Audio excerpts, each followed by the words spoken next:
do this stuff you do every day. They have to change it. Some stuff is okay. Leave it alone. Hola, hola. Hola, hola. Hey, y'all. See, I know this is too high or something. We gonna figure it out. The wrong way, something. Hola. Ooh. Going outside gives me social anxiety. I realize I don't like being outside. Y'all know that? Hey, I do not like being outside, and it sucks, but I don't.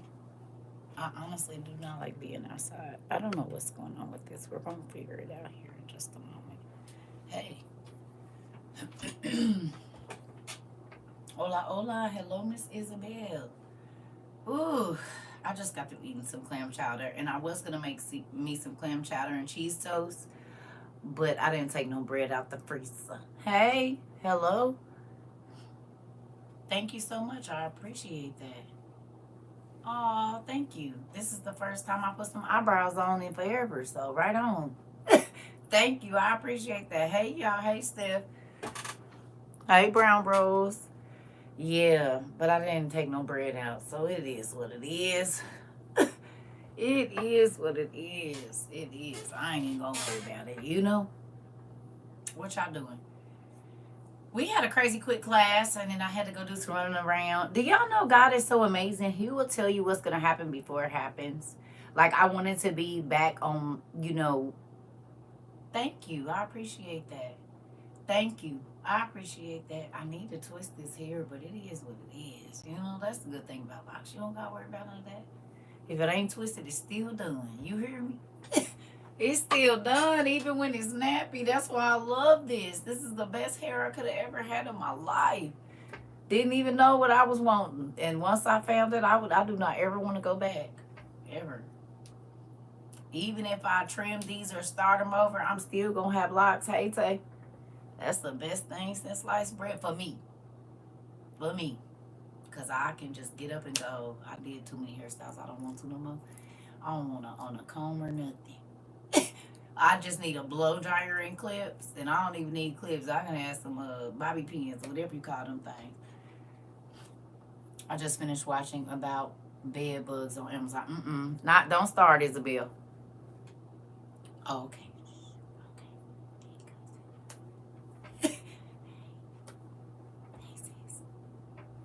Y'all be killing me with that. Y'all, okay, so then I be feeling like I gotta whisper. Because y'all know I be loud. I be feeling like I gotta whisper when y'all be telling me that. Hey, Queen. Hey, everybody. I do, Amber. I be feeling like I gotta whisper now. When y'all say that, like I'm sneaking in there. You know? That's how I be feeling. Oh, that is funny. That is funny. That is funny. Every time somebody say that, it tickles me. It do. Hey, Miss Andre. How are you?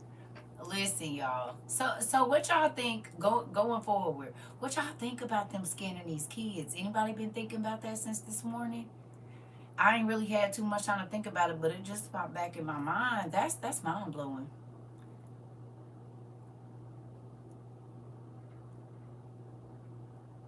Oh, you talking about the bed? Oh, I know what you're saying. I know the places that have it. Yeah, yeah. I know what you're talking about. Good thing we just send books. And when we send baby stuff, we send stuff that's already packaged. You know what I mean? No blankets or nothing. Nothing that those little critters might want to hold on to. Mm-hmm. What y'all think about that though? My best friend getting the Old Testament pseudepigrapha she wanted to study. Come on, what you tell her? You can't use mine, girl. Did she ask to use it? Did you give her the frowned up eyebrows? Like, girl, is you crazy? That's like asking for one of my kids. No. No, thank you.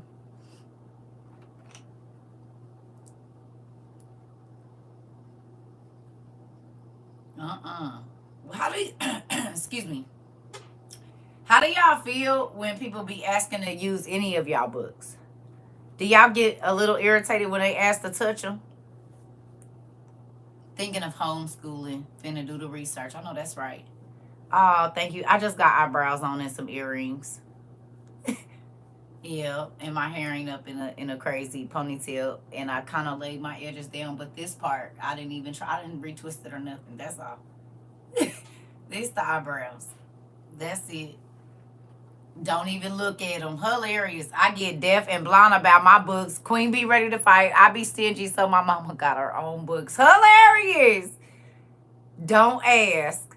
Don't even look at them. Y'all, I automatically tell them no touching. Hilarious. Not y'all don't want to share. Not acting funny over the books. That is funny. I told you I was going. I told you. People used to be like, no. Well, can I, please, you said I smacked the hand. Don't touch. I told my niece no. Hilarious.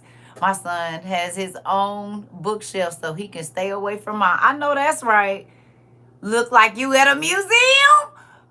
There are still libraries. They can go there. Hilarious. I put a paper towel down on the container before you can tell. Ah! Y'all are crazy. It's just books. See with your eyes and not your hands, baby. That's why I be mad when anybody got to come in my house. I don't even want nobody to know they in here. Like the world knows, but I don't want you looking around in here. I don't like when they got to come in my house. If there was a chocolate Olympic, I would have won gold medals. I know that's right. I said no. Isabel be lurking around the corner. People don't take care of your stuff the way you do. They do not. And don't make me pull out the white gloves. Baby, listen.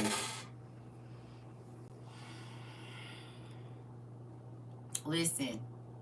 I refuse. I used to buy people books and stuff, and I saw how they treated them. I was like, they not just books. They are my books. I know that's right. And they don't like to return them. Oh, Miss Duncan.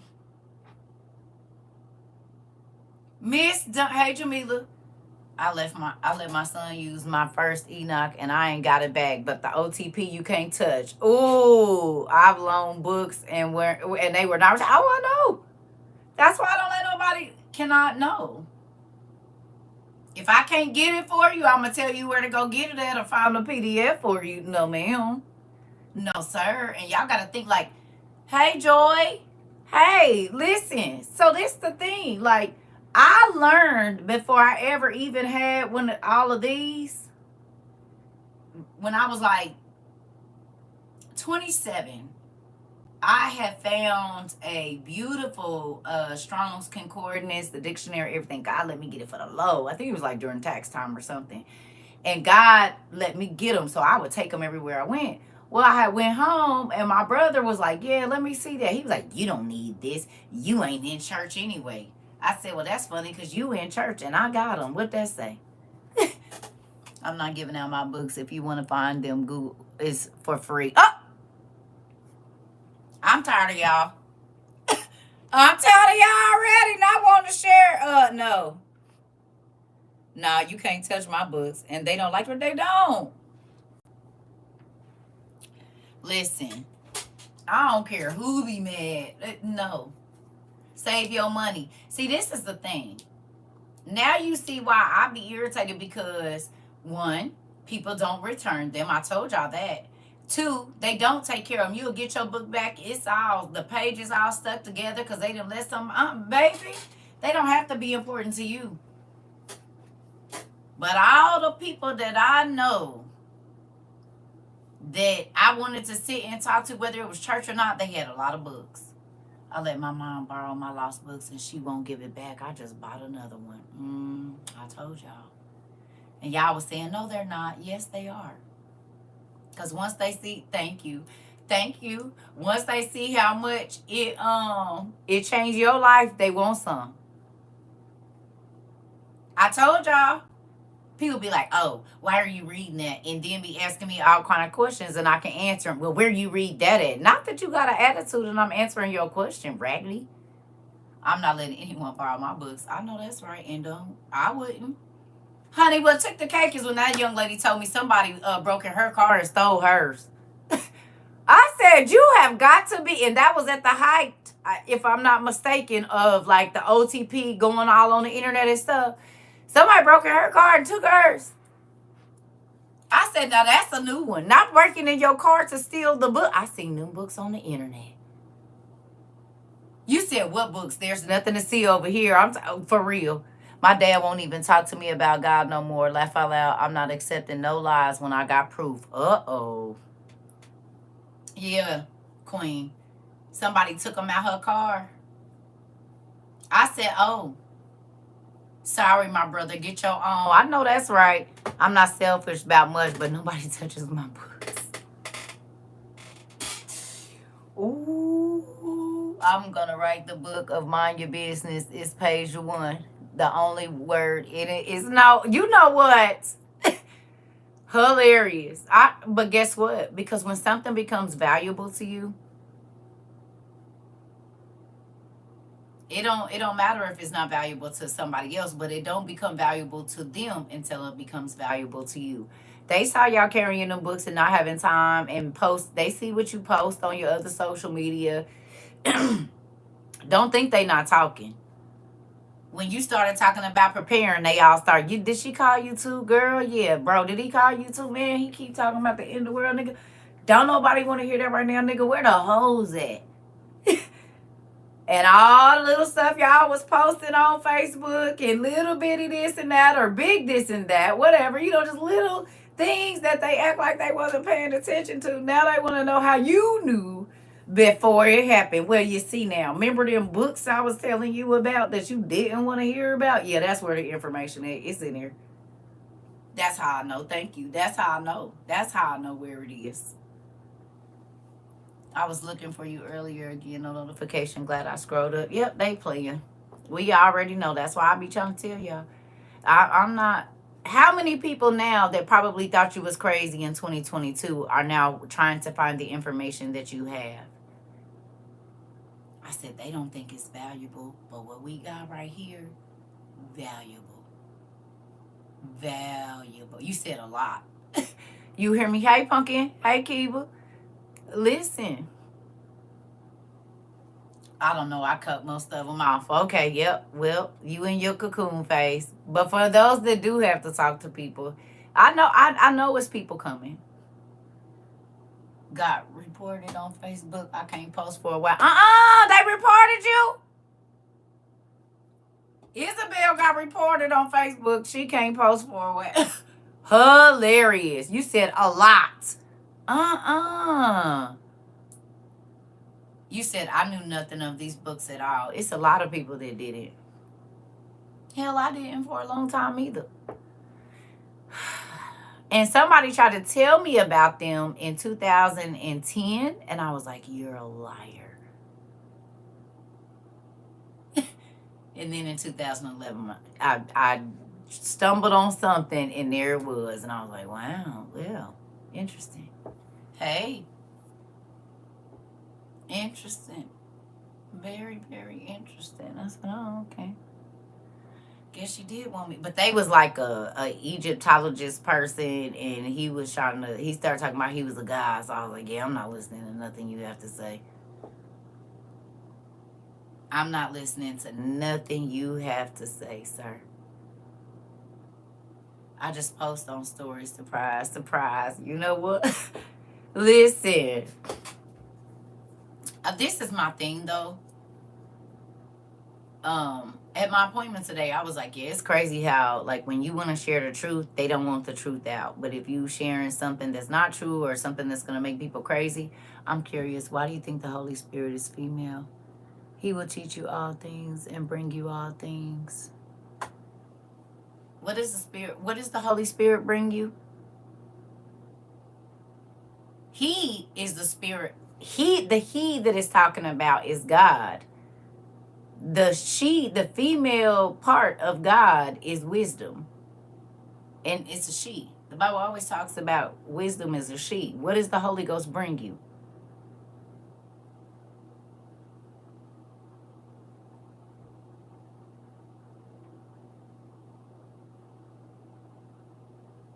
what is any right, right, right. That's why. The he is God. The spirit of God is female. The breath of God, excuse me, the it's the female particle of him. Wisdom. Wisdom was there when he created the heavens. It's a being. It's a she. Yep. It's the female part of him. Is wisdom.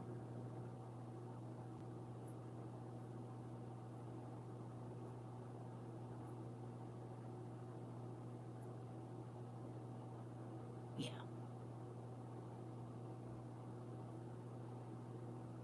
Anything else?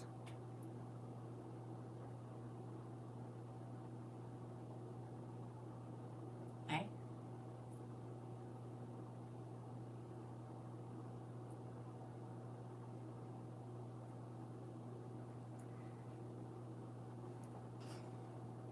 I challenge you to do some research.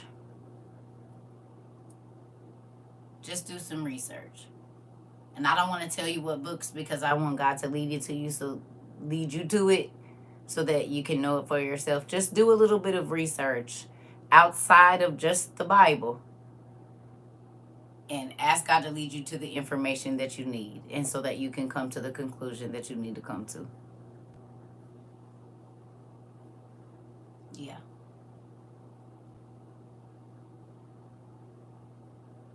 Mm-hmm. Is that fair? Because I can tell you where to go to find it, but I want you to find it. Yes. And you will. You will. Am I a Christian?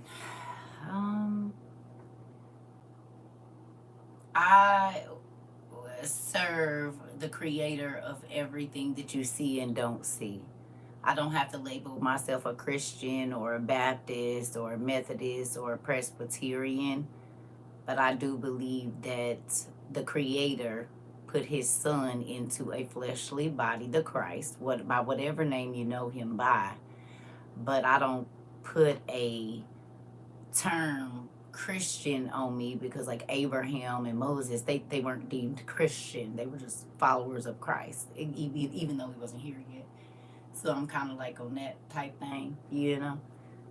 Because when you start putting names on stuff, people don't, like, they'll turn you off if it's something they've been taught not to think against. And I need them to hear the word of God. So I don't put a thing on it. You hear me? Yeah. Jesus is the name above every name, yes. But he has other names, Dudley, that are not Jesus because everybody don't speak English. So he's going to have a name in every language. And it might not sound like Jesus. Just like God has a lot of names. I mean, he's God in the flesh. So when it says he went out into all the world, his name wasn't going to be Jesus in China. It's going to be something else at that time because maybe there was no English.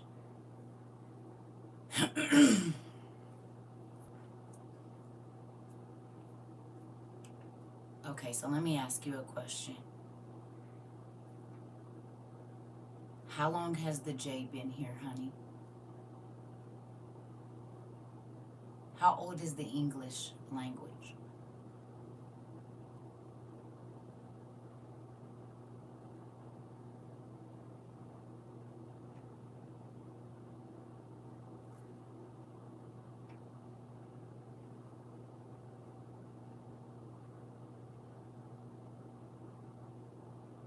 No. No, they didn't. You got to answer the question. I need you to go find out how old the English language is. Real quick, you can find it out on Google. No, I need you not to what you think. I need you to go on Google and tell me How old? Yeah, but you're not listening. Do you really want an answer, or do you just want to respond? Because I'm about to bust your head open to the white meat. So, would you like to go and be able to understand what I'm getting ready to tell you? I need you to go and look up how old the English language is. Please, before we have any more of this conversation, because if you're not willing to do it, I'm not willing to talk about it. Okay, yeah, you want to argue. Moving on. That means I ain't even got to get up. All right, y'all. So, back to what I was saying. Right. I don't waste my time on folks that just want to talk and don't want to answer. Have a good day. Moving on.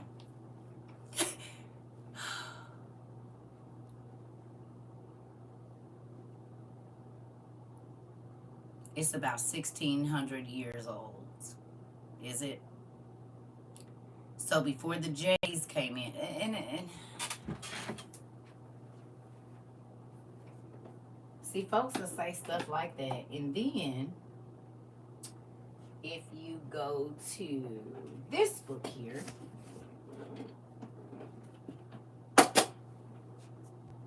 tell you why all of that sound crazy.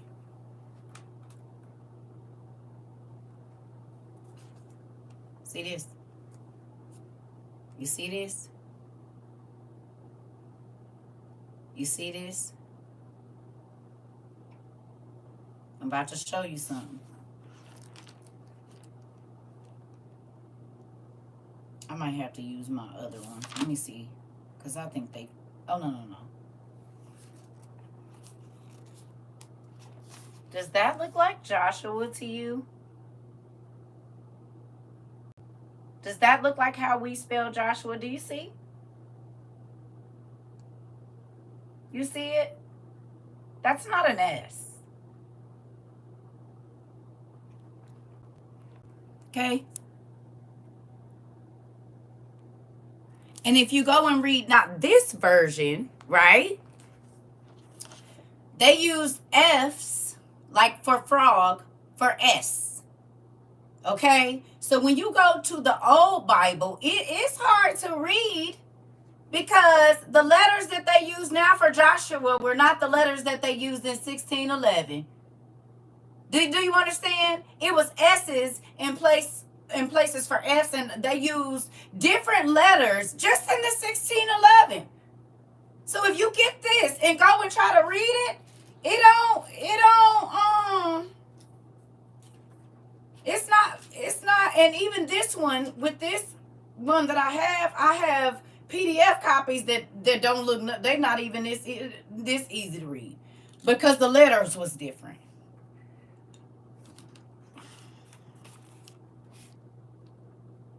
That look like Isaac to you? That's a whole F. A wife for Isaac.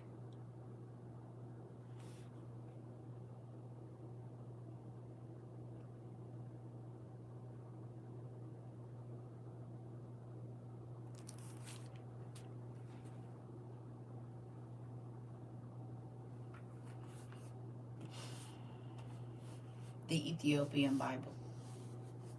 The Presbyterian Catholic Bible has 72. But the original had 80.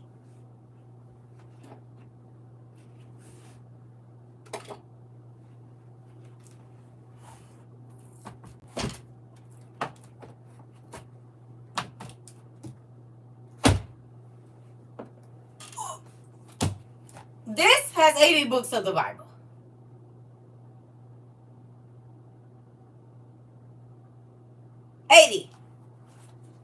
It's 80 books of the Bible in here. There's other books in here that have 80 as well. Okay? There's other books in here that have 80 as well. So with that, when people try to argue with me about certain things, and it's like, you just want to argue. Oh, well, I ain't going to read the Bible because it's all white people in there. I could tell you clearly never studied it. You read it, and you went on Google, and you saw white folks, but you didn't. That stopped you right there. And the sad part about it is, had you have went and Googled the time period, like when it says in the 7th year of King Darius and all of this, and you would have looked at the people in the pictures, baby, you would have saw they look like me and darker. But if all you gotta do is see right here, and that's all you see, well then that's all you want. Don't be mad at me because I chose not to stay at the surface, babe. Diamonds ain't found on the surface, huh? You got to dig for them. The valuable stuff ain't out where everybody can get it.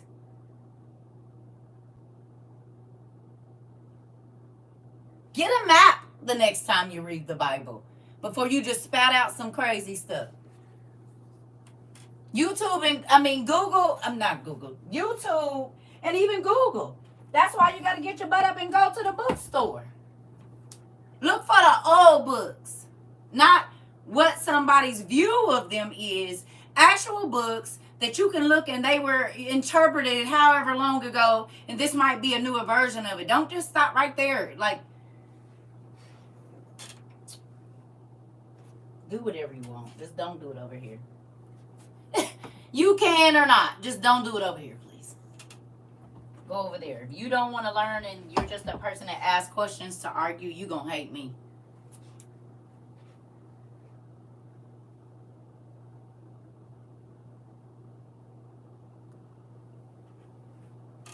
And as y'all can see, they get on out of here. They get on out of here. You hear me? Because I'm not arguing a word with nobody. Do you want to know or not? If you don't, what I need for you to do is remove yourself from my presence. I ain't arguing with no pastors, nobody. And I done did it. I done argued till I was screaming and all the veins was because you. And then I said, why the hell I'm doing this? Right. I'm yelling at a wall. Oh God, I could be doing better things with my breaths. You hear me? Taking a calm and cleansing breath, not trying to push some stuff down your throat that even if it was right in front of your face, you didn't want it. No, go away.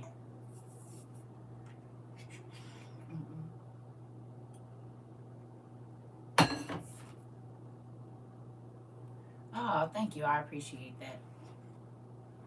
So, with that, some people only want answers handed and then still don't want to believe. Listen, you got a job offer today. Come on, Auntie Judy.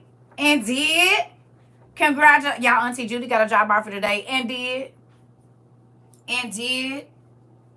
He just needed you to sit down for a while and study. Congratulations. Are you excited? I'm excited for you. Everybody say congratulations, Auntie. Congratulations. Listen. Absolutely. I wasn't even looking. Didn't I tell you he'll start doing that? The jobs be coming to find you. The money be looking for you. See, when you put God first, everything that you was putting in front of him be looking for you. You hear what I said? As long as you keep those other things and not spending time with God more important, right? They more important than God. Soon as you put him first, then all that stuff come running after you. And that's a real thing. People are like, I don't believe that. It doesn't matter. He says, seek ye first the kingdom of heaven and all its righteousness, and everything shall be added unto you. And it's a real thing, and it really do happen, and I'm grateful that it do. Give God the first of your everything, and everything will be yours. Whatever it is that ain't going to take your heart away from him, he'll give it to you. How about that?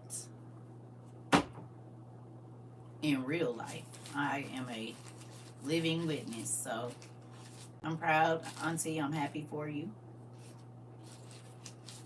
And, yeah. I am rough with stuff. I just want y'all to know that.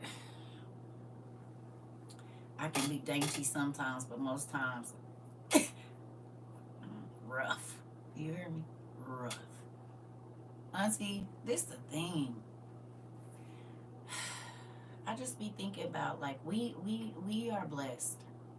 Even when you might not feel like it, And it's not because you have more than another person or any of that. Just that you in your right mind. There are people that are physically strong and mentally like depleted. You hear me? There are people that are rich, but they too sick to spend their money. So looking at blessings in a way of not just physical things or finances, but all your fingers work. Even if you in a chair, can you move your chair? Like, you know, it's a lot of things that um could be. And we forget to thank God for those little things. We forget to give him praise for being able to breathe without a machine, or whatever it is. And even if you breathing with a machine, you breathing. You know what I'm saying? Like, just starting to thank God about everything. We complain about a lot of stuff, but how many things did you thank him for? More things that you complained about? Like, it's okay to, let him, know about your grievances or whatever. But did you give him more praise, or did you give the grievances or your whatever? Like, what did you put more energy into? Because whatever you put more energy into, that's what's going to grow. That's what's going to grow. So do you want more stress and more craziness, or do you want less? Well, then talk about that less and talk about God more. He said, make me bigger than your problems. Right. He said, make me bigger than your problems. And he said, nothing is bigger than me. So,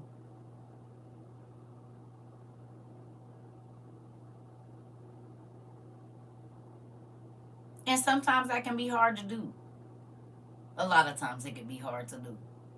But once you get in the habit of it, you'll be like, nah, I'm not about to do this right here, because thanking him even when things don't look so good. That's the sucky part about this whole prosperity message. It sucks when people do that to people, because it doesn't prepare them for what they need to know.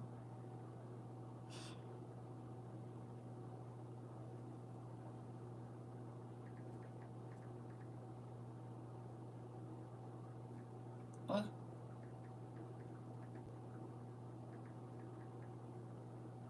mm, mm, mm, mm, mm,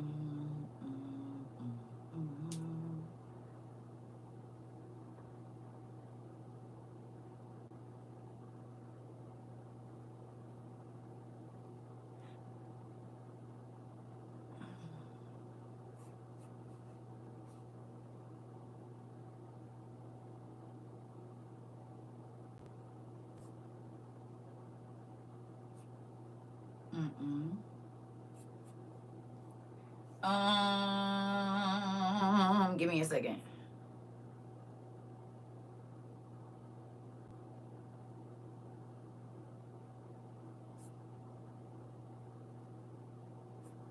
Matthew 10, NIV, please. Oh, thank you. Well, hopefully you need to hear this too. Matthew 10, NIV, y'all, Bible Gateway. Please. I want to show y'all something. And I know some of y'all probably read this 1,652 times. That's okay. We're going to read it again today. Matthew 10, NIV, y'all. Please. Please. Y'all ready?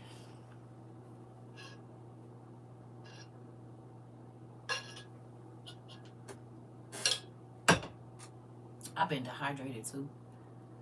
You said I was just there this morning. Well, I'm going to do it, y'all. And he just gave it to me right now, because I didn't come on here with nothing. So, amen. Remember we talked about that whole connecting thing? That's what he does around here.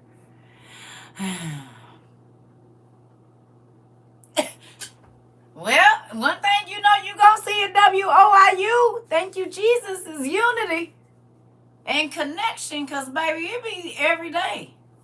Every day, which is mind-blowing. He blows our mind every day. And it's amazing to me. I don't know if it's amazing to y'all, but it's absolutely amazing to me. Matthew 10. Matthew 10. What a life I've lived, then came you. Oh, thank you, Mr. Kenneth. Well, I'm happy that God is opening up everybody understanding. We getting a deeper relationship with God, because relationship is gonna matter now. Folks made it about church, but what happens when Christians are not able to go to church, and it's against the law to say the name of Jesus, or congregate and talk about the Bible, and you have to only do your own study in your own home, right? And that's it. Not talking to nobody outside about it. Just like some of your jobs, you can't talk about God at your job, or your religion. They don't want you doing that. So what about when that's everywhere? And it could cost you your life if you know, people don't think about it, but it's coming a time. Yeah, it is. It is gonna be something. It is. Here we go. So it says, Jesus called his 12 disciples to him and gave them authority to drive out impure spirits and to heal every disease and sickness. Every disease and sickness. Jesus called his 12 disciples to him and gave them authority to drive out evil demons and to heal every disease and sickness. I got a question. How many people have been healed since you've been here?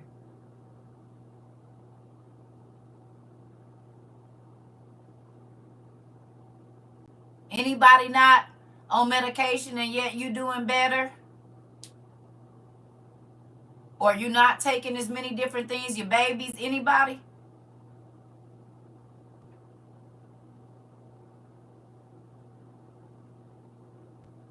Interesting. Anybody's mental illness, kind of like if you were bipolar, or they said you was schizophrenic and really you found out you wasn't?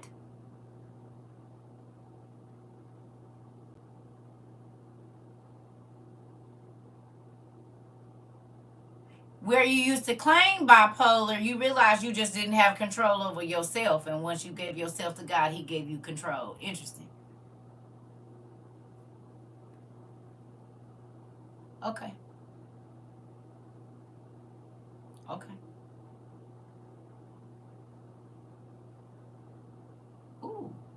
Yes, much better. Quit several mind numbing meds. Got it. I've been reading this for 2 days now. Wow. And y'all know I don't know. I don't know the number, but it's been a lot of testimonies. Okay. But my personal relationship with God hasn't been good. Yours hasn't? Psychosis free and depression free. Interesting. Interesting. Interesting. Has it not been good because you didn't get what you wanted? You felt like he didn't answer you or something?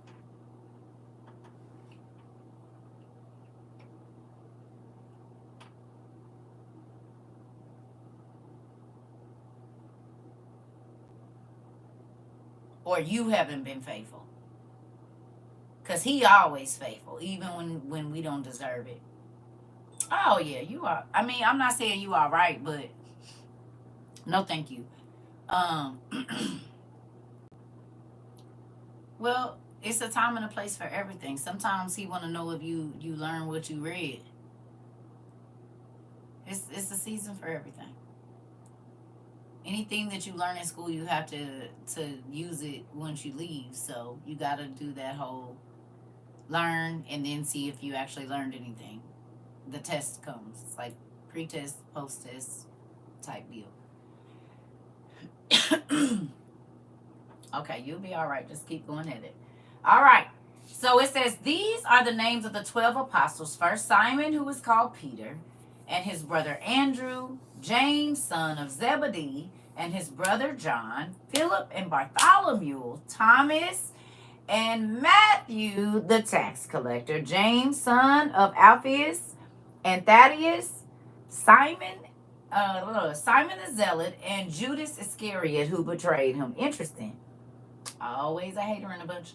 These 12 Jesus sent out with the following instructions: do not go among the Gentiles or enter any town of the Samaritans. Go rather to the lost sheep of Israel. As you go, proclaim this message: the kingdom of heaven has come near.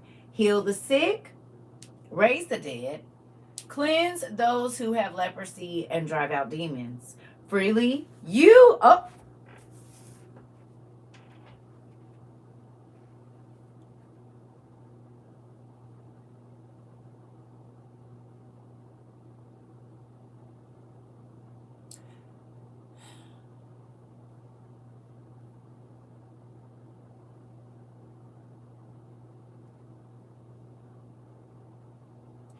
Freely for the free you have received, and so freely you should be given. Why is y'all charging people to get healed and get the word and get the knowledge and get... Why before I can even get 10 words of encouragement from you, I got to put a little something in your pocket?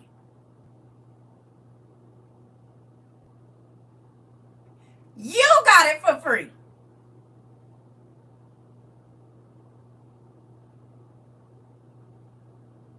Now you charging some?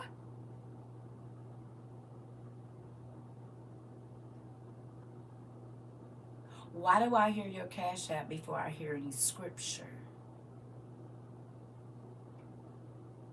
Please.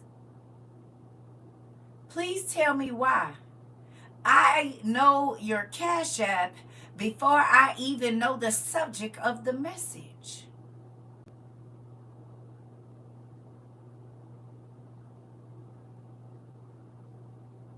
If it's free.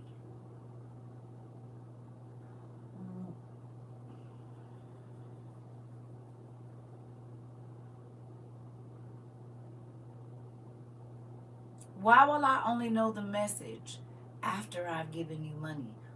Why you can't minister to me, and if I felt led to give you some money, I will.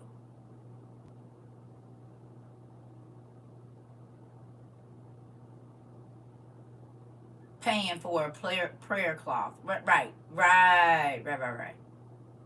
Do you see anywhere where Jesus said, charge them to heal them like the doctors do?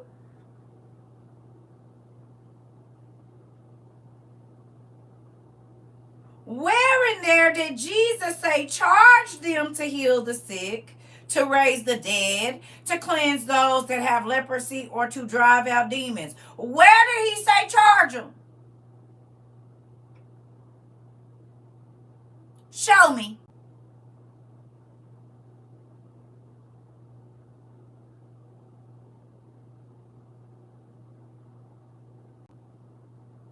It ain't in here.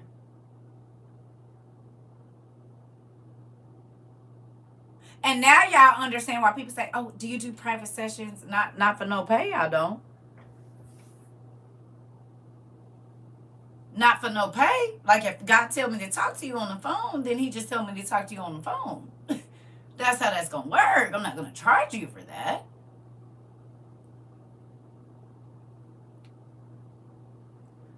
Give a 10th of your earnings, of what you gave. And seeing as how none of us sell vegetables. Now, if you was a farmer, right, you would give your sheep.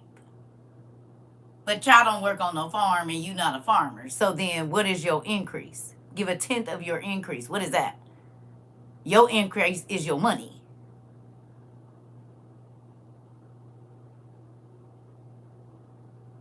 And it's supposed to go into the storehouse, so when people need their bills paid, or they need some gas, or the widowers need some food or clothes, and the fatherless need something, they supposed to be able to go to the financial organization or the religious organization and get help. But you can't get no help at religious organizations.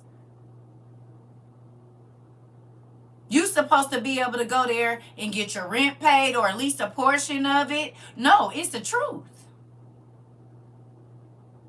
Only reason I know because we've been doing it for 2.5 years. Go look up what an alms is.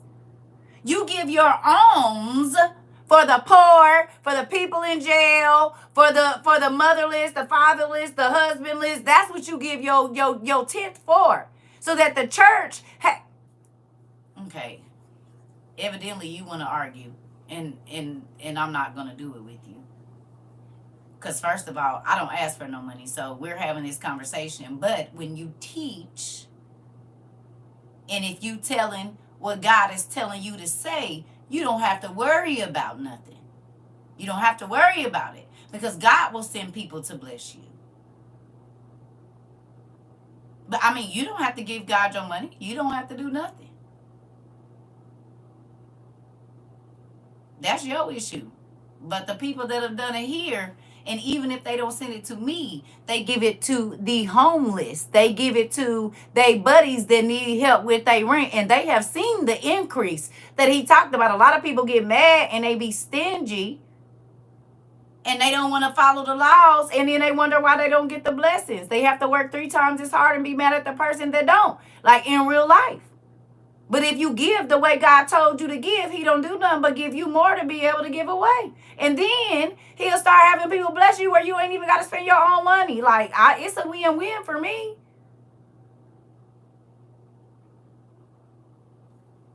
Who hasn't it been a win-win for? Since you've been here, if you started to bless God and do, it didn't even matter if you sitting here or wherever. I know y'all didn't see increase.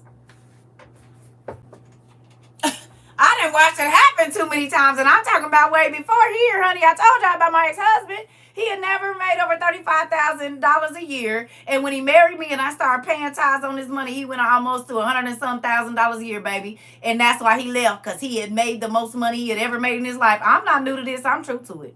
You do what you want to. It don't bother me either way. But I know how to help people get blessed, and this ain't a prosperity message. Because I told them when I first started this, my first challenge, matter of fact, I wasn't telling people to send me nothing. I said, go out and bless the next person behind you. Go give $5 away to somebody you don't know. Yeah, who remember the $5 challenge? Some people was getting thousands of dollars back, and they only sold 5.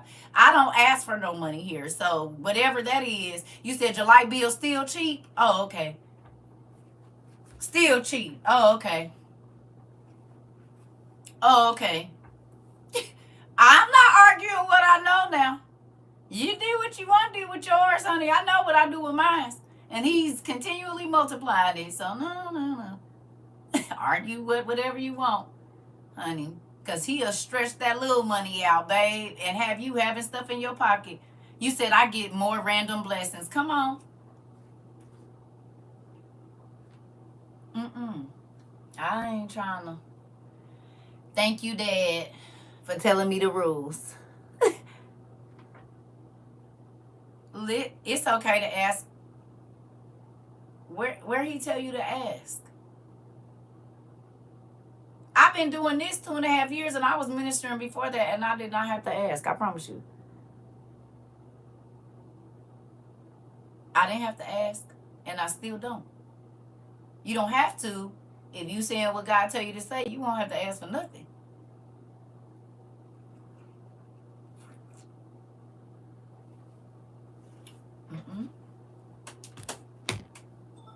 You won't have to ask for anything.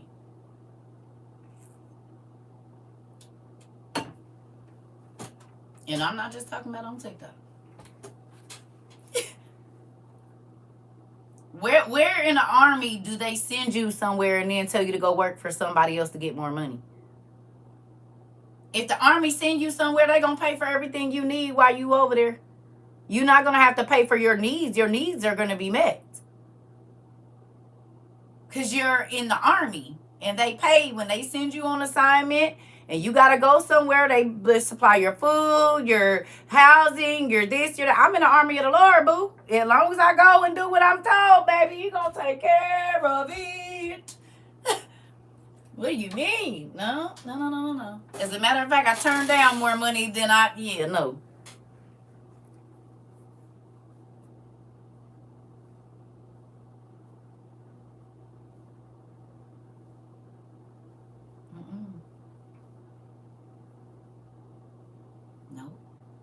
Let's talk about it. Come on. All right. He said, go rather to the lost sheep of Israel. As you go, proclaim this message. The kingdom of heaven has come near. Oh, we read that already. 9. Do not get any gold or silver or copper with you. Wait a minute. Do not get any gold or silver or copper to take with you in your belts. No bag for the journey, or extra shirt or sandals or a staff, for the worker is worth his keep.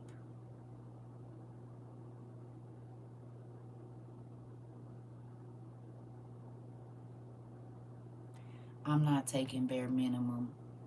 We love you. We want you in power. Listen to what I just read. Ooh, y'all don't pop up off the page. Okay, here we go. Listen. Right. His voice. Do not get any gold or... This is Jesus talking now. The first 12 people he decided to use, he said, don't worry about no money. Don't worry about no clothes. This is the scripture. He literally told his people, take the bare minimum. The opposite of what you just said to me. The opposite. You said, I'm not taking the bare minimum. And God told his disciples, take the bare minimum. He been telling me to take the bare minimum, but he always give me way more than that. So much so that I have to have people help me carry it. Sheesh. Don't be the one that's serving mammon and not God. Okay? Because you just told me the exact opposite of what Jesus said. That's scary. God ain't never gave the bare minimum.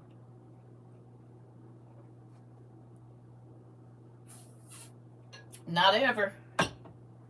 That's spooky. Moving on. Whew. All right. Do not get any gold or silver or copper to take with you in your belts.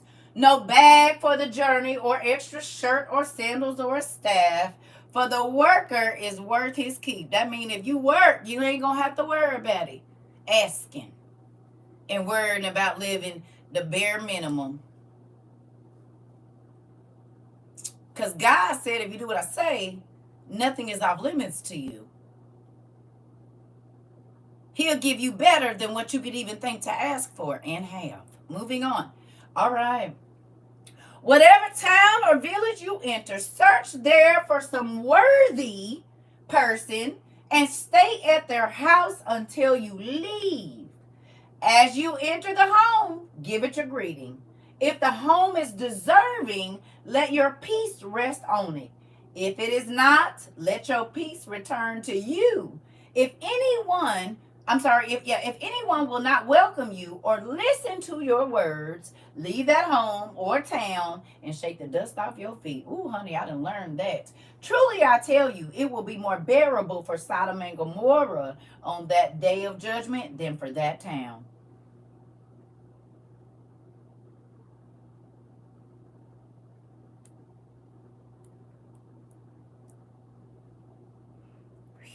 Remember I told y'all I would go and God would have me stay in people's house. I'm like, I don't want to be here. He'd be like, shh. Shh. Tell them this, tell them that, tell them this, tell them that, tell them this. And they'll be like, who is you to tell me anything? And I'd be like, oh, man. Here we go. And this is why I start saying case study 105, case study 107. God would tell me to go to them. God would tell me to go to them. I would tell them, and they looking at me like, you staying with me. And I'm like, oh, man. Okay. You think I'm just here because? I'm not just here because, but okay. You hear me? All right. I am sending you out like sheep among wolves.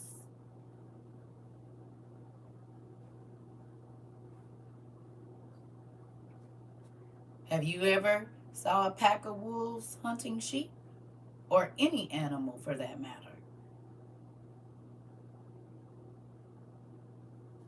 Wolves run in packs.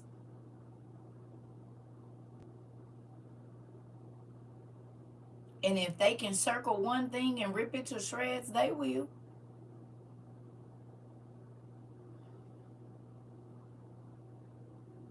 Interesting. Interesting. You should look up a Animal Planet and watch how wolves do. It's crazy. Cunning and very intelligent. Come on, Vicky Ann. And they plot. They wait. They track. They'll let you think they ain't nowhere around and be strategically all placed up on the thing, and they all gonna hit you from all sides at one time. It's very interesting to watch wolves hunt. And it'll teach you about people. It'll teach you about people. You hear me? Remember I told y'all sometimes when I see people, I see the animal.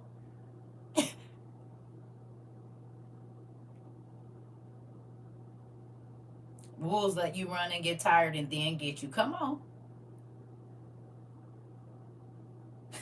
I'll be like, you.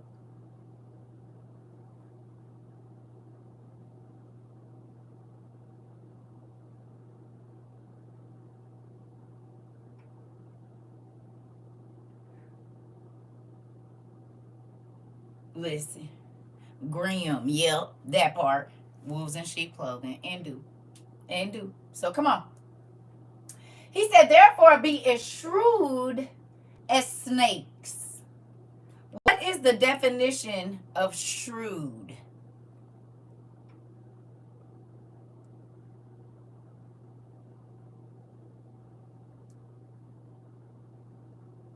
Remember when we studied the animals? Yes, I do.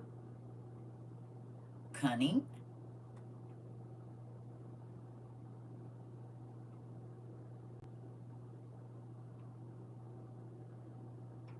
What else we got? Sharp power of judgment. Having or showing practical cleverness or judgment.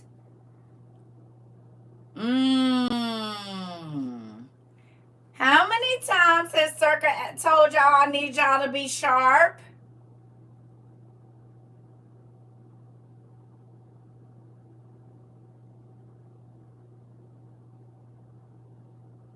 And I need y'all to make good judgment. Pay attention. All the time. Every class. A billion, million, a million, bill. Okay, well, here it is.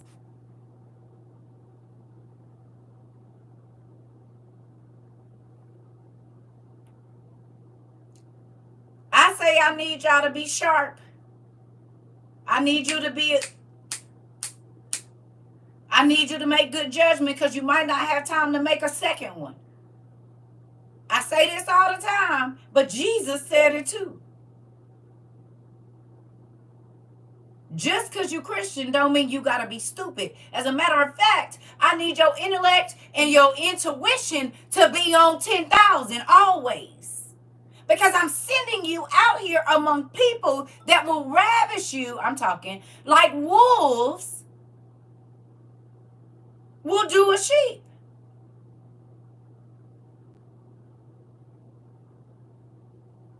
Quick, practical, and clever. Quick, practical, and clever.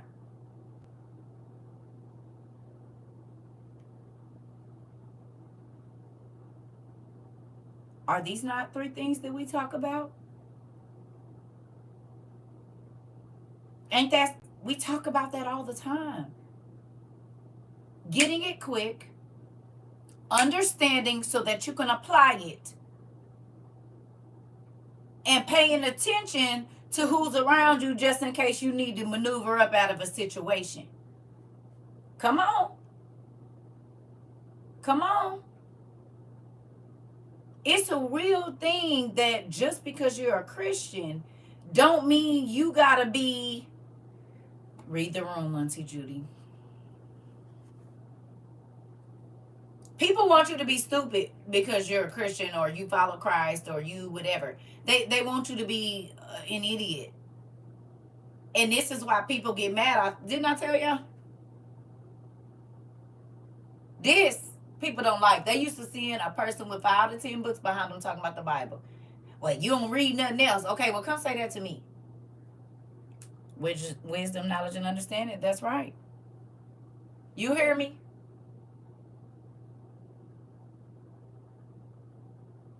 Because I want to understand everything, not just one thing. I want to understand people, not just one person.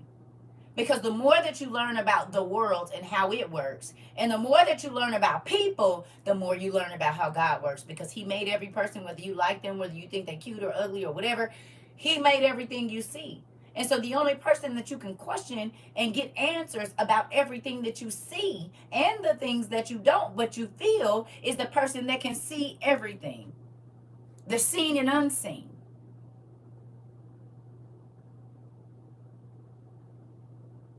It's a real thing.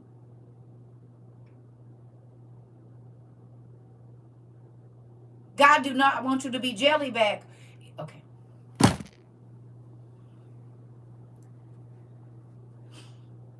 Why would he send jellyback Christians out where there are wolves? He know they're going to fold. They're going to fall. This is why Jesus picked the people he picked. They wasn't scared.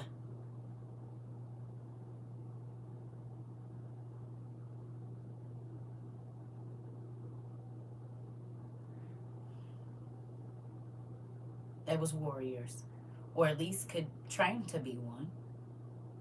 So this fluffy Christianity, God literally told us, I am literally sending you into dangerous situations.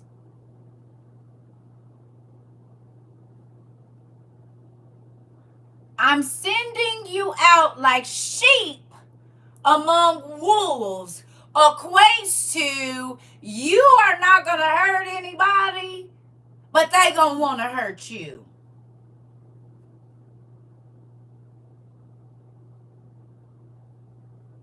Does that not sound dangerous to you?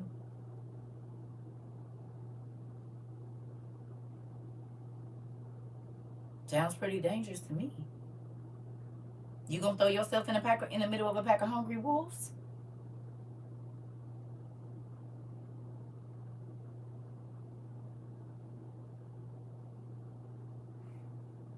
So when I tell y'all he had me in the trenches, I used to be like, this is crazy. Nobody will believe this if I told these niggas. I can't believe.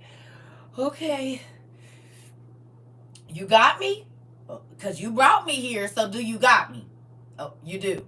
Okay. All right. I'll go in if you tell me you got me now. God would not put you in a dangerous situation. I am sending you out like sheep among wolves.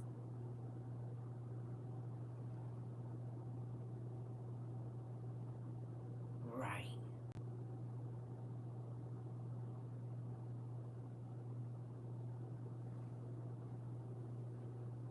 Right. You say he won't do what? These are the first disciples he sent out. The first. Interesting. And you say he won't do what? God didn't put you there. You put yourself there.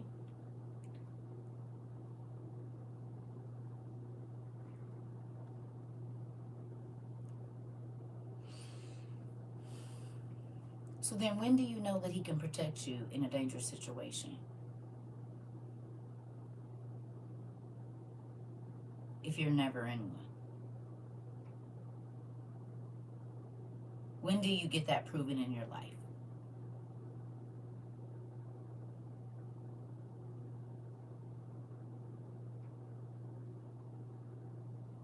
How do you know he can do it if you've never been in a dangerous situation where he protected you? God be wanting to prove himself to people.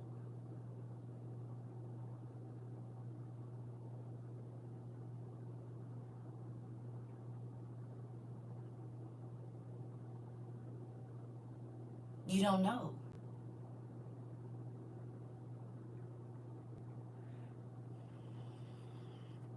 I don't know what these people be telling these people in these churches, but it's scary. We're moving on.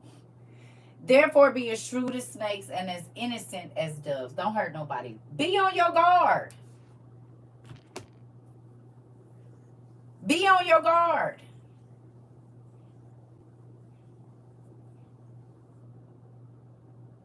What does be on your guard mean?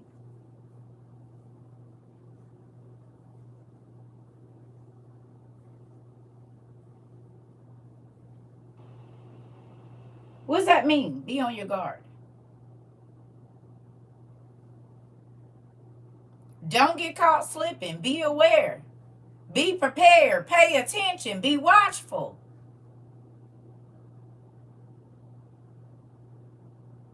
Why would you be saying this to a person you're not putting in no danger?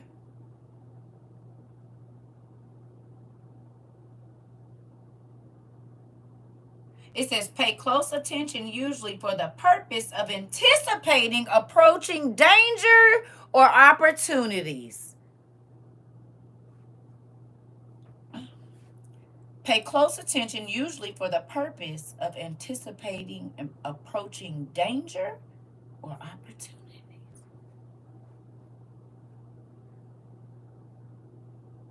That's what be on your guard means.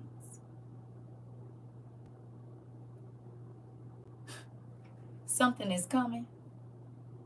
I sent you out here like wolves, like sheep to wolves. Dangerous. And then I tell you to be on your guard and be prepared. But don't hurt nobody. But understand that I'm not sending you into a fluffy situation.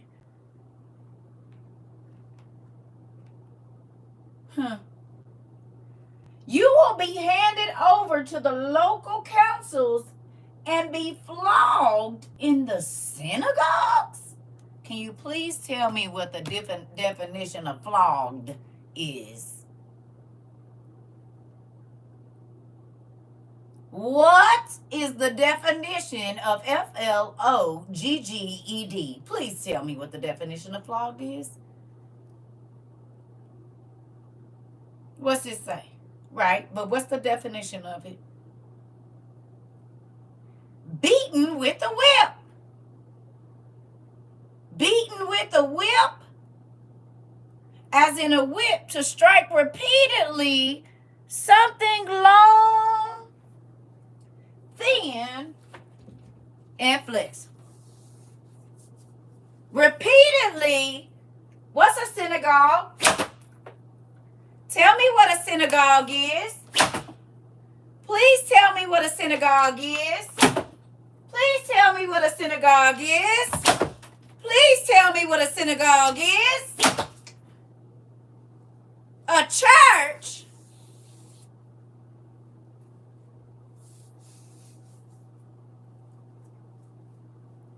As in mosque building that is used for Jewish religious services. So a religious building. Why in the world would I be getting beat at church for spreading the message of God?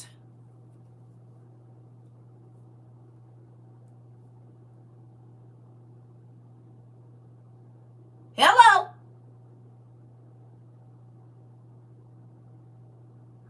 Why would I be getting whipped or beaten in the place of God? Interesting.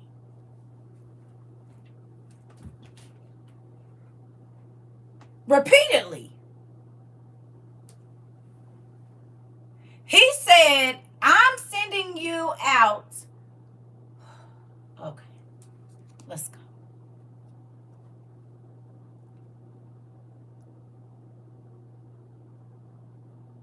Ain't that who did that kind of make your neck snap back? Anybody? Anybody neck snap back when you read that? Kareem said, mine did, because, wait a minute. Hold on, what?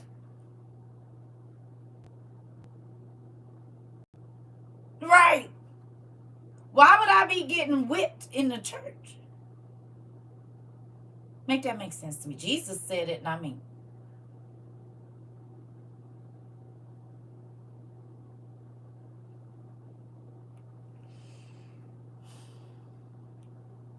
Why would the disciples of Jesus be beaten in church? Right. That's what I said. A mosque also. A religious building. Why would God's followers that follow his spirit in the church, why?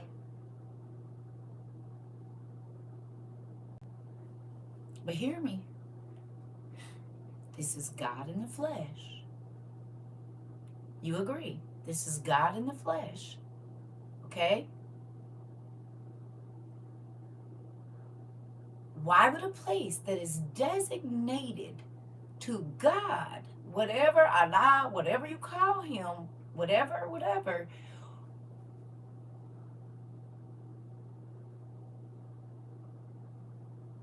but they're preaching God's word. And this is a place dedicated to God.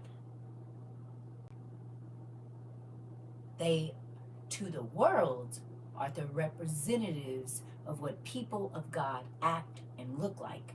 And yet, the true followers of Christ are going to be beaten in that very synagogue? The people that actually walk with Christ and touched him and understand and ate with him? These are supposed to be his houses. Make that make sense for me.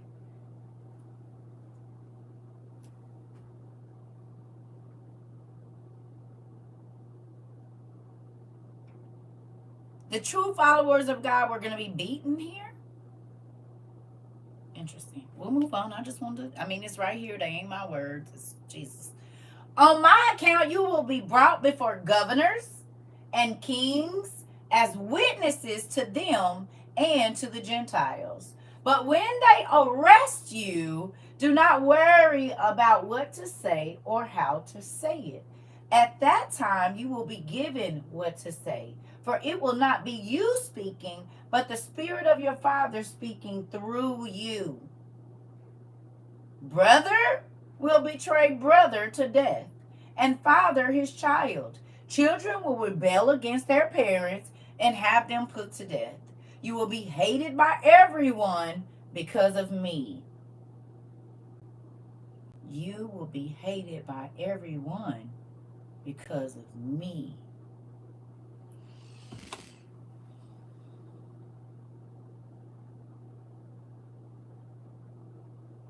Does everyone include the people that are in the synagogue that are going to beat me for talking about Jesus's word, God's word?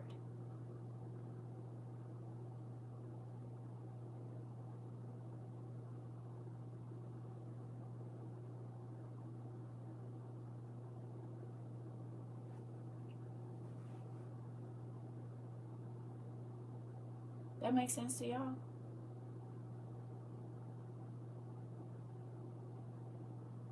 He said you're going to be hated by everybody because of me.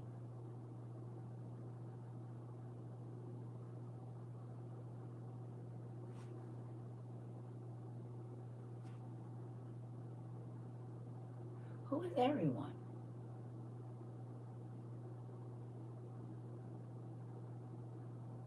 Right.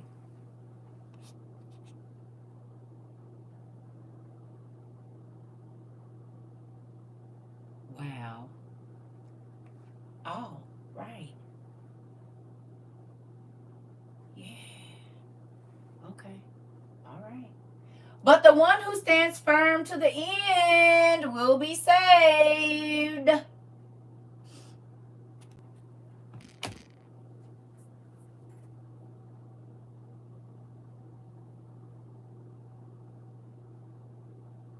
How many times y'all heard me say that?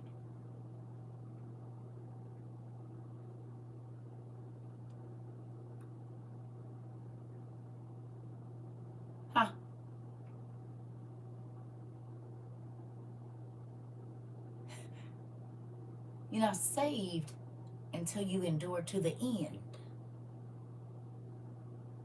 He said the one that endures till the end will be saved. So that's why I don't run around talking about, I'm saved, I'm saved, I'm saved.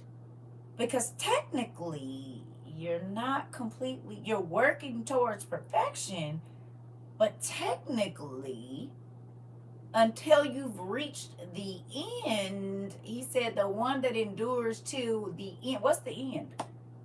What's the definition of end?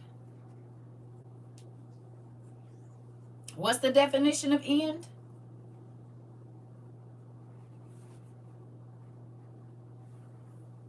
What's the definition of end? Which one?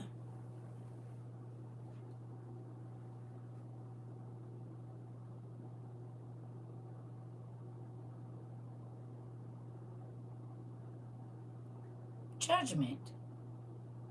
Completed. A final part of something, especially a period of time, activity, or story. The final part. When do humans get to the final part?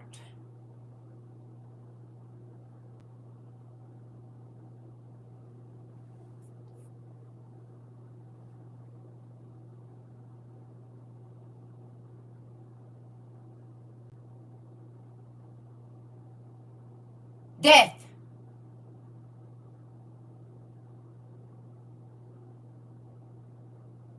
Death is a human's final part.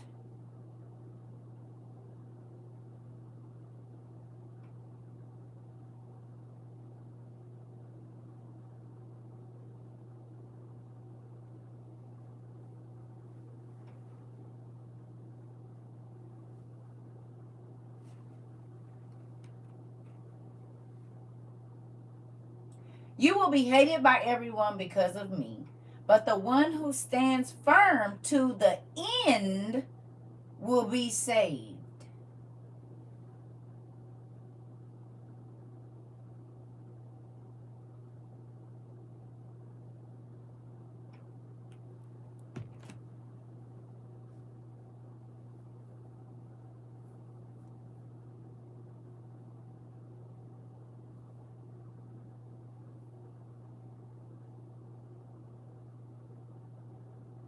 That's why y'all don't hear me saying, I'm saved, I'm saved, I'm saved.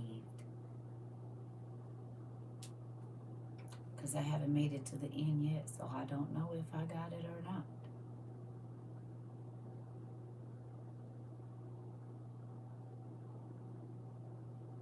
I don't know if he's going to let me in or not. Because if I knew for a fact that I was going to heaven, there would be no need for judgment day. A lot of people think they're going to heaven because they say, well, I'm not that bad. I know I'm going to heaven. Did you judge against man's rules and laws, or did you judge against God's rules and laws?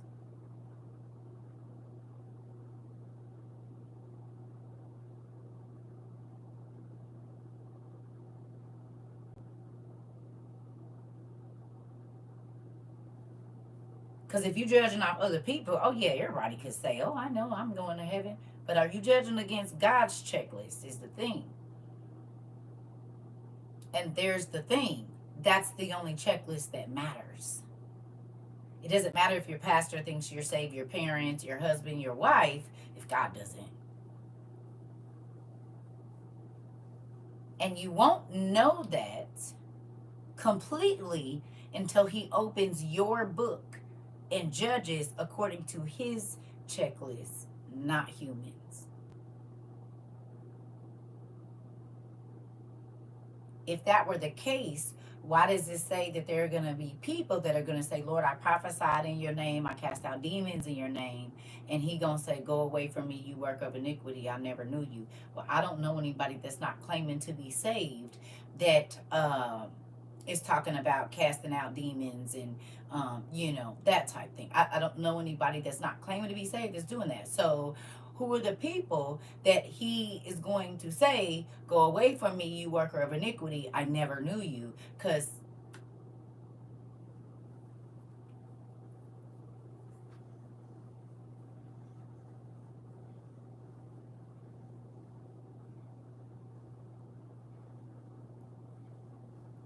what? You said Jesus convicted all of us, right? I pray for forgiveness and thank him and try to do right. Right. But I'm saying, just because you feel like you're going, I mean, that's like walking into a courthouse and telling the judge, I'm only going to do 30 days. No, you're going to do what the judge says. I pray they're reading for themselves and not only going by what their pastors are telling them. Listen, you can't go in that one courtroom and tell an earthly judge what you're going to do. So why do you think you're going to be able to do that with the ultimate judge? You said no. Second Baruch. No. Hey, auntie. Tell me what judge you can, and you can tell them how long you going to serve or how much you going to pay, and all, judge, I ain't doing that. They going for that? An earthly judge? And you think that earthly judge going to judge? So why do people think they going to do it with God? Tell him what he going to do. He's the judge. The judge hands out the sentence or the reward or whatever else it is. So when people say that, it blows my mind, because if you pray, you hope that you're going to heaven.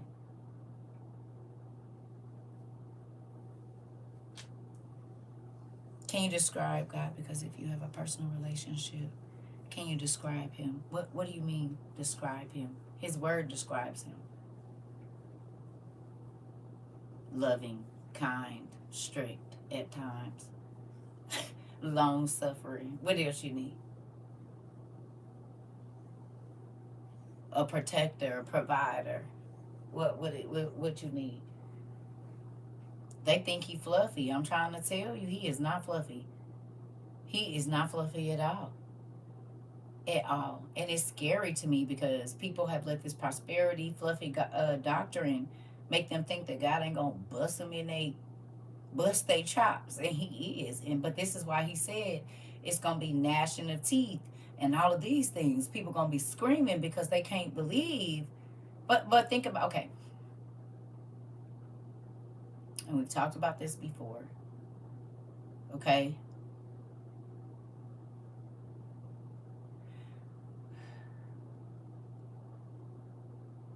For those of you, now if you already been reading it, fine.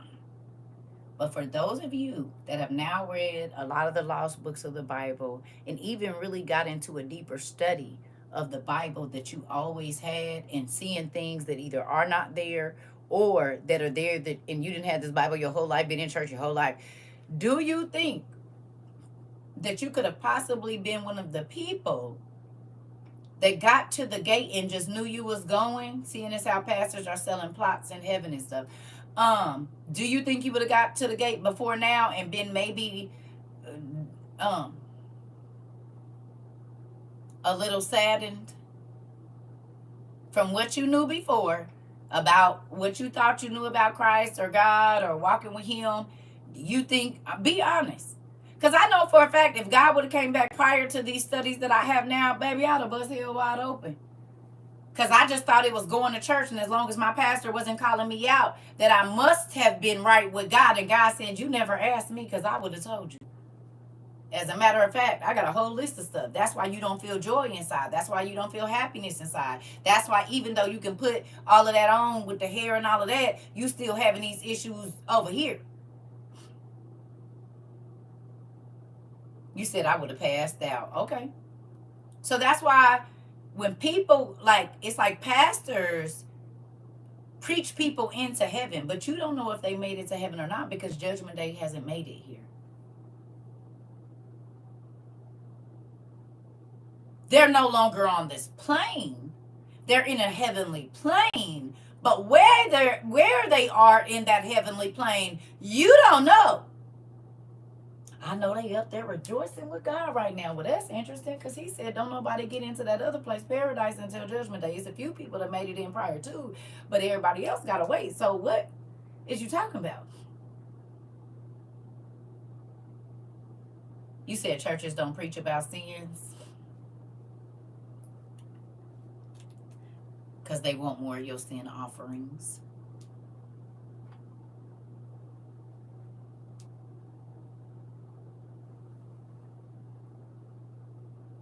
We read it all the time. In Hosea, he said the pastors fed off the people's sin offerings. They wanted more and more, so they're no better than the people. That's literally in Hosea 4.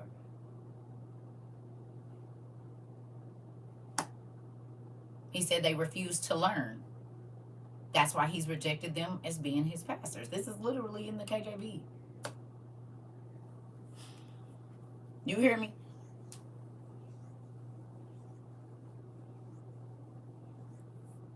I'm not saying, I don't know who in heaven and who ain't.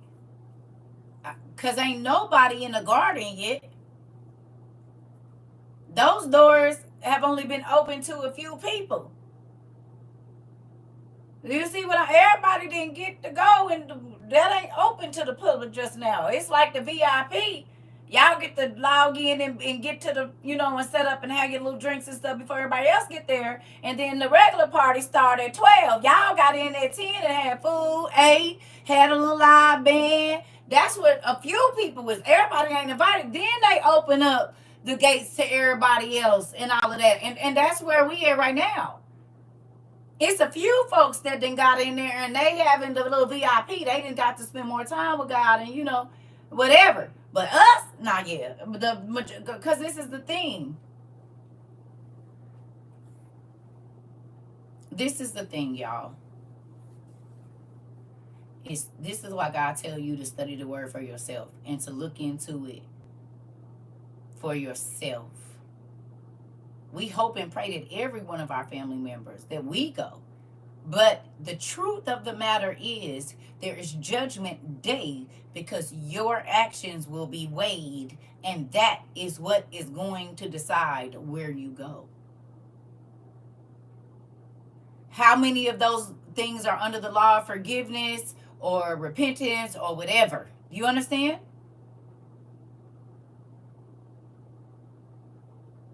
And a lot of Christians don't be wanting to hear it. You can't tell me, well, the Bible told you. Do you act like these are my words? I'm just reading you what's on here. You gonna argue with me about what he said. He said he's even judging the secret things. Come on now.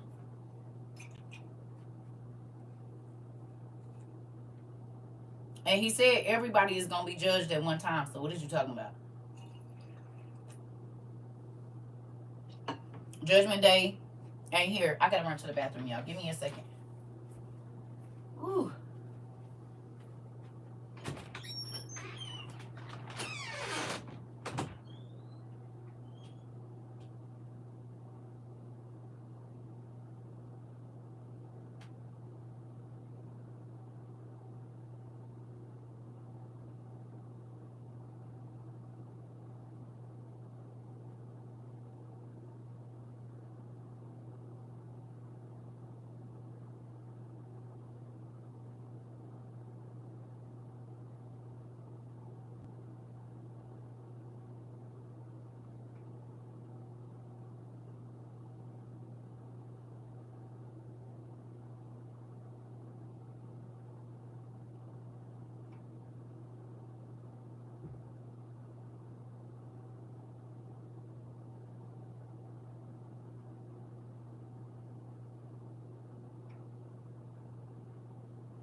All right. Sorry about that.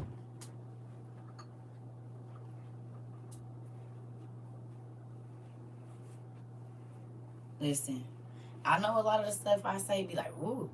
But I once I learned, I was like, I'm not letting none of these pastors lie to me no more. My soul is in jeopardy. And you was cool with giving me that little bit of whatever. And now I see why I just was never comfortable. And when I would ask questions, you ain't even trying to send me in the right direction because you don't know. And I used to be so frustrated with them. Like, but once I read that Hosea and I broke it down and I saw that they refused to learn and they are the ones that used to be arguing with me, but people that was supposed to not love Jesus would sit and listen for hours and they would go and study. I said, nah, something up with this. Something up with this. You hear me? You said I need you to teach me more. Well, guess what? Emilio over on YouTube over there. This YouTube, if you ever see me, look it up here. Over on YouTube, CERCA TROVA 22, under the live tab, we have over 1,100 classes I'm thinking about now. We should be over 1,100 for sure. And you can go all the way back to the beginning in 22 and start there. Because it was like really, really like ground, basement level study. I mean, and we still pretty much are, but some folks have been here for a while, so they kind of know the study the way we study. But if you want to get acclimated and get over there and get you some books and stuff, amazing. You'll love it here. I promise, honey. Yeah. I think it's more than 1,100. I do. But they didn't quit counting. So I don't know. It just say 1K. So I don't know how many we got. I guess we'll know when we get to 2K. I guess. Because it don't show me no number. I be going in the thing and everything. I done tried to find it and I'm not about to count them all. I know it's over 1,000. So there's that. In 2.5 years, which is crazy. And we just made 2.5 years this month, actually. So it was less than 2 years. Thank you. I appreciate that. Oh, you gonna love it here. You gonna love it here. Listen, if you really want to know more and deeper about God, listen, you gonna love it here. Because we gets all the way down deep and dirty. We breaks every situation, all the sentences. We go find the rest of the story. It's real good. Why haven't they given me a gold or silver YouTube plaque? I don't think I have enough followers. I don't know. I ain't got no checks or nothing. And I should have been had them. Listen, y'all know they hiding me. Maybe God is doing that. I don't know. Because now they starting to let people not follow me on YouTube and stuff. So, who knows? I didn't even know they was doing that. I knew they was taking them. But I didn't know they was stopping people from being able to. They stopping people from being able to follow me over here. Because somebody left a message talking about they won't let me follow you. And over here they doing it too. Yeah. A couple of people said that they didn't have to keep resubscribing to YouTube. Because they're taking them there too. So, I mean, what we going to do? I'm going to just get on here every day. And do what I'm supposed to do. And it's going to get to the people. And if they looking... I said this the other day, but I really be serious. Didn't I tell y'all God be hiding me away? It's like he'll let me talk to some people, and if they not listening, he'll make it where they can't find me, where they can't contact me, where I can't talk to them. I'm trying to tell you. And y'all probably thought, oh, who is she, blah, blah, blah. But y'all watching it happen. Y'all didn't watch people come here. I've been looking for you. I couldn't find you. I never, I've been looking for you for, yeah. I went to continue one of the rewatches and it said this video is no longer available. Yeah, I just saw they took some content off right now. They've been taking a lot of. I told you they stopping my contacts on TikTok. I mean, the comments. They blocking the whole. You might get 10 of them on a lot of them videos. Yeah, they blocking the comments and everything. I keep trying to tell y'all the people is over here.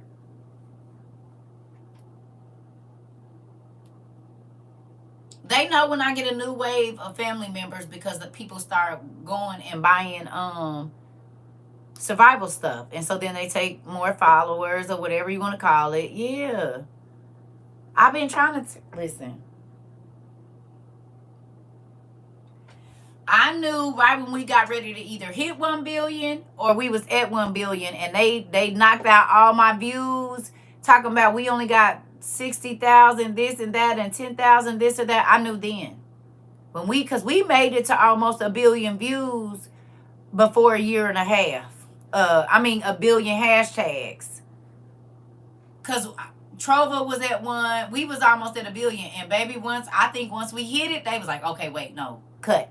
Because right after that, it was like WOIU only had like 5,000. CERCA only got like 26,000. I'm like, whoa. And I got screenshots to prove the other. So I knew then. And then that's when they start playing and doing all that old weird stuff. So it is what it is. Yeah, I remember they deleted my account with TikTok, and when I created a new one, it was loading. So that's how I came to YouTube. Yeah. Yep, I checked it out the other day. Like 22 comments, but you can only see 10. Told you, Kamari. Yep. I told you. Crazy. Crazy. Let the people see the comments. Why 220 and you only let people see 8 or 10? I said, fine. What am I gonna do?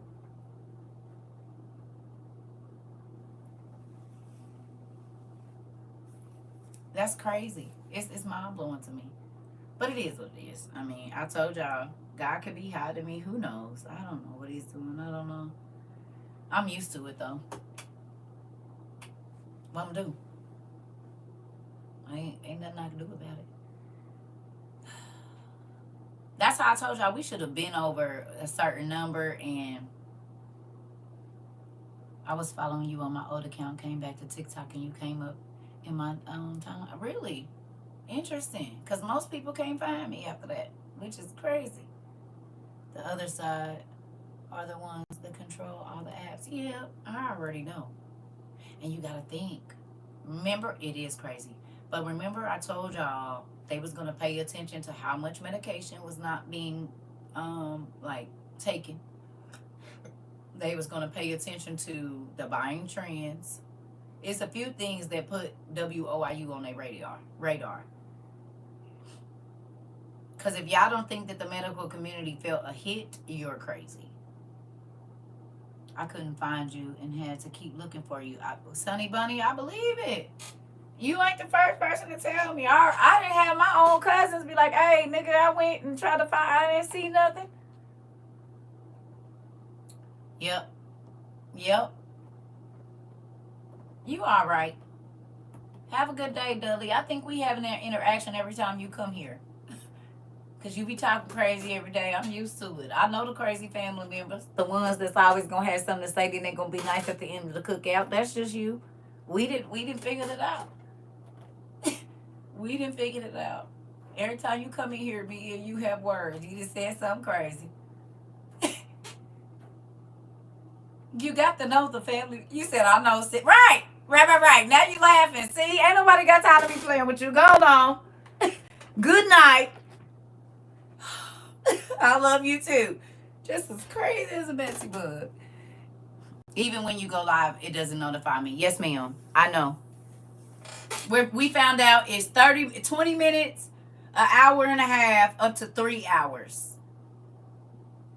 Up to 3 hours. Some people said they've been in class for an hour and a half, and the thing will come up talking about we live, but they already been in class an hour and a half. Listen, you already know, Queen. You said that's Queen. But she did a cartwheel. Dudley. That's Dudley. He gonna come in here and talk crazy every time. He don't come that often, or he don't talk. But when he do, he gonna have something he wanna argue about. And then he gonna say same thing when he leave. All right, I'm leaving. And then stay for another 45 minutes. And then he gonna say, all right, sis, I love you. No, get out of here. He do the same thing every time. I get a notice when you have been on for an hour or start. Yeah, Darlene, that's what I'm saying. Like, I ain't learned everybody. You laugh out loud, right, Dudley, and you still here talking about good night. See, I have to learn y'all too. I gotta learn y'all too, and only from your words, because a lot of y'all, these circles is too little, so I can't see your face unless I've been to your page. I have to learn your mannerisms through how you type to me here, and so then there's that. You said that we say everybody here say we love them. Off topic, the pantry gave me 3 cases of Similac, Pure Bliss free, If y'all need some info, mail, Auntie got some. We tell each other we love each other every day here. Because some people never hear that. And when they first came, they didn't want to say it, some of them, and now as soon as they get off, they love everybody. Yes, this is a family here. People tell us their deepest, darkest secrets. We know when all the babies are born. Like, it's real family over here. It's not just us saying family. Like, if you stay here a while, you'll see it. Yes, we love everybody over here. Because some people don't ever hear that. Genuine. I care about you and I hope you're okay. You know? So if you don't hear it often, you'll hear it here every day. Every day. Sometimes several times a day. Yeah. It's a lot of love over here in real life. Even the little kids feel it. Even my circle littles, they be like, tell my TT Circle I said I love her. I want to talk to her. But she didn't say hi to me. Hi, baby. Hi, TT babies. Because, baby, they... Listen. Yeah. It's a real thing. So much so that people tell strangers they love them now. And they be having to catch themselves. See you later. It slips out. I told him, I said, you're going to get so used to telling strangers you love them that you'll be doing it at the grocery store. When I get on my son's nerves, he tells me, why TT Circle?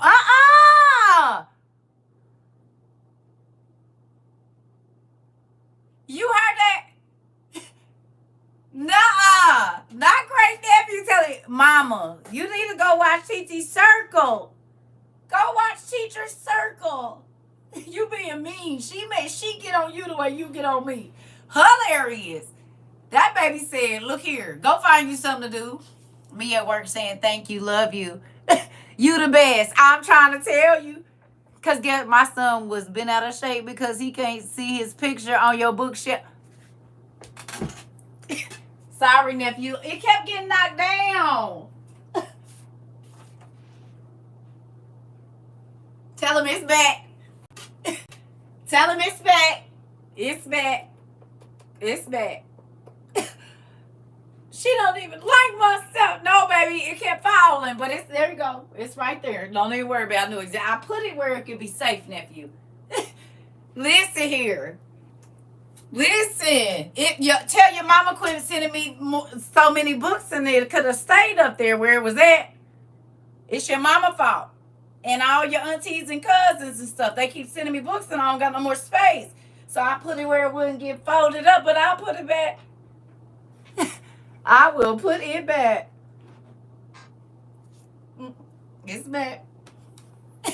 You see, we is a real family over here. Nephews got whole attitudes because, honey, look, I did not draw you that picture for you to put it up where can't nobody see it. Girl, tell him it's back. Hilarious. That's how my daughters act when I haven't been to class. They be like, Ma, you ain't talked to Circle lately? Have you been in class this week? Because Jesus ain't beat up on your head. You being real mean. Not sending y'all to class. The littles are watching. It is. Auntie, not the kids. I told y'all they was going to do that, though. Did I tell you? I called that. I told you. I knew that was coming. Y'all ain't the first. Kids used to send that. I'm going to bring my mom over here. No, baby, I don't want you to do that. Yeah, my mama needs to talk to you. No, she don't. My daddy needs to talk to you. No, they don't. I'm going to bring my wife because I want my wife to come over here and talk to you. My kids just say, our 1-year-old so smart because she listening to you, learning about God since the womb. I'm like, y'all might be right. No one believes her little but is only one. And have? Y'all heard that? Our niece is one and nobody believes she won because her so smart. And is. Daughter came back from summer vacation and asked, have I listened to you in a while while she was gone? Not checking to make sure you were in class. Hilarious. Listen.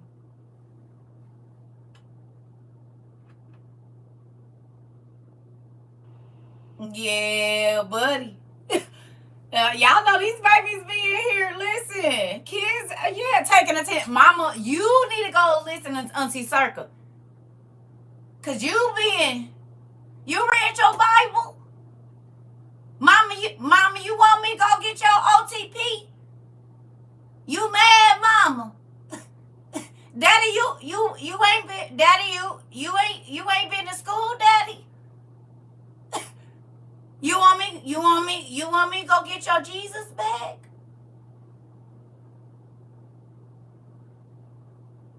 That's because y'all don't be trying to be bothered with him. Go in your room and leave me alone. I'm in class. I know you see. Do you see my TV? You see my books? Go somewhere. What?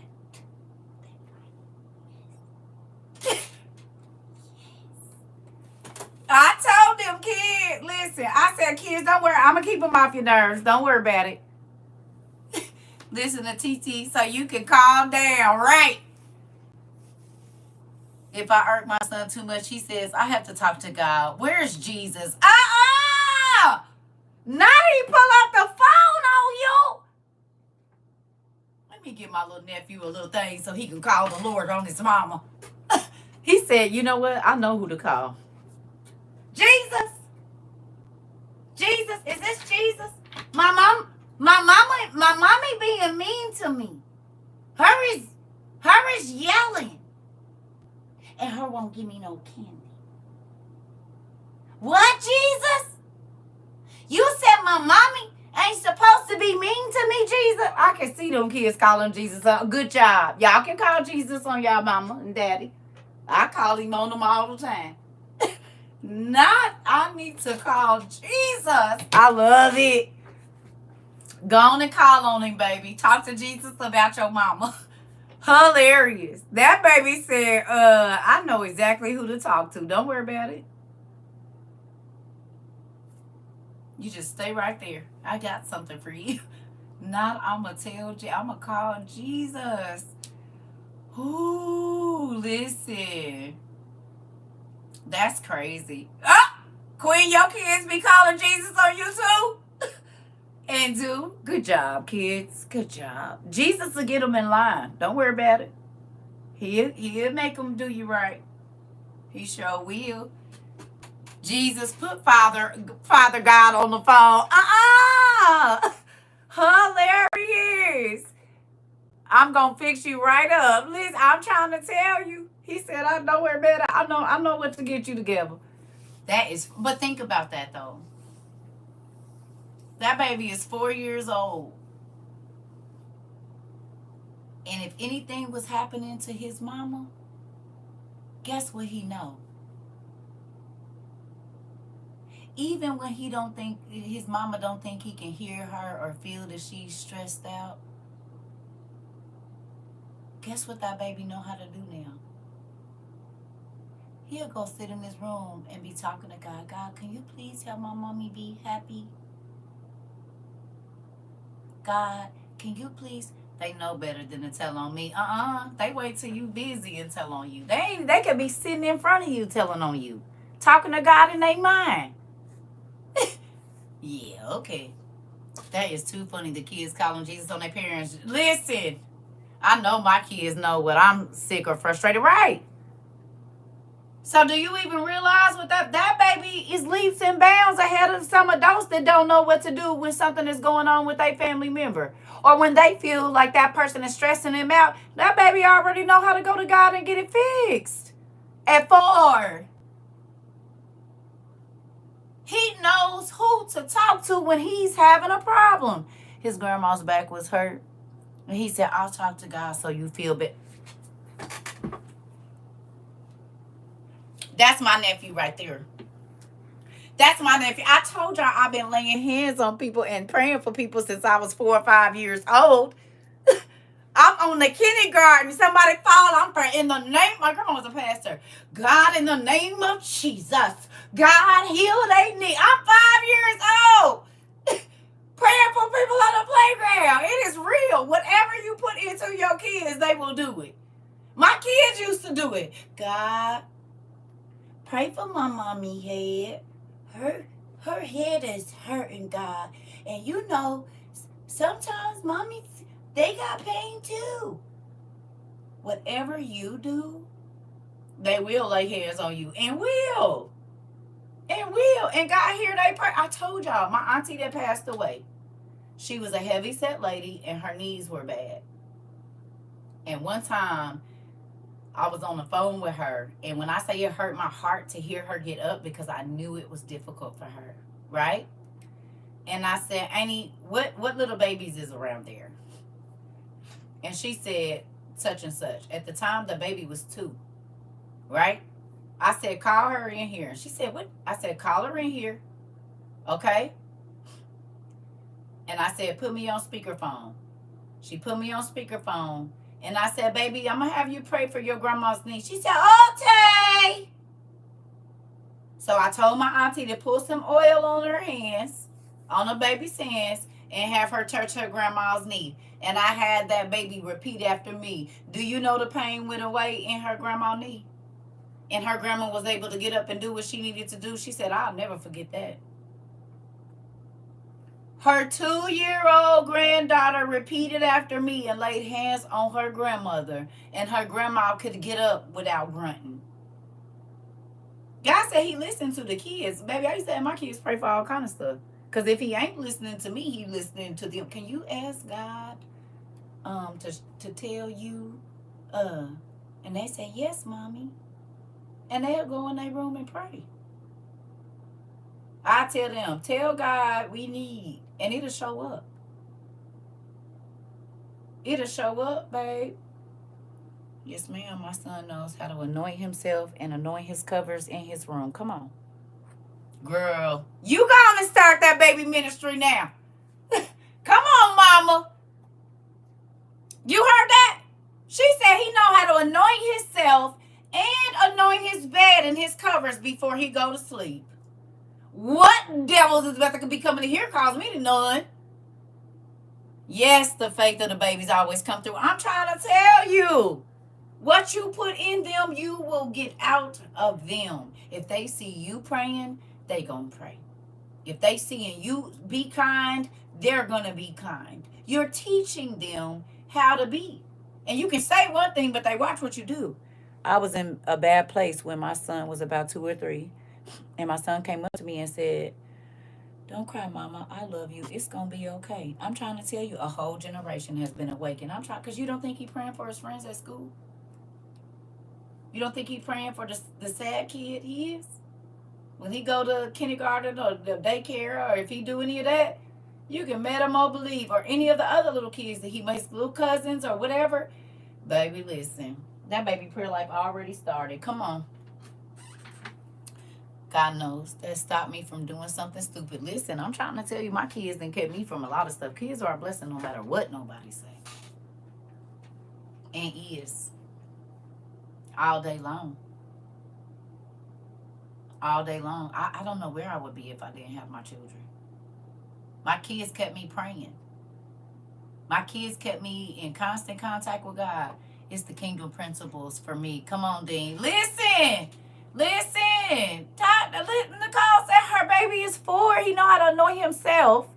And he will tell her when she getting on his nerves, I'm going to talk to Jesus about you. I'm going to go call dad and talk to him. I know what to do to get you up off my nerves, hon. I never expected my son to have so much empathy. One thing about him, he's going to pray. I'm trying to see, people think that stuff starts late. It don't. One of my sons would come up to me when he was little and he would say, hi, Super Mama, you look beautiful. That part, our kids keep us going. Our kids keep us going. I'm trying to tell you. And listen, you cannot beat teaching your children how to pray, how to, he puts his hand on my heart and prays when he knows I'm sad, upset. He's a blessing for real. Listen, and he's 25 years old now, and he still do it and give me a big old bear hug. That part, listen to me. Don't force them into God. Just let them see you loving on God, and they will too. But that ain't. Do you realize what that baby prayer life gonna be by the time he's 6 or 10? My daughter said she had a bad dream, and she said she prayed to Jesus and felt better. She's 7. Come on,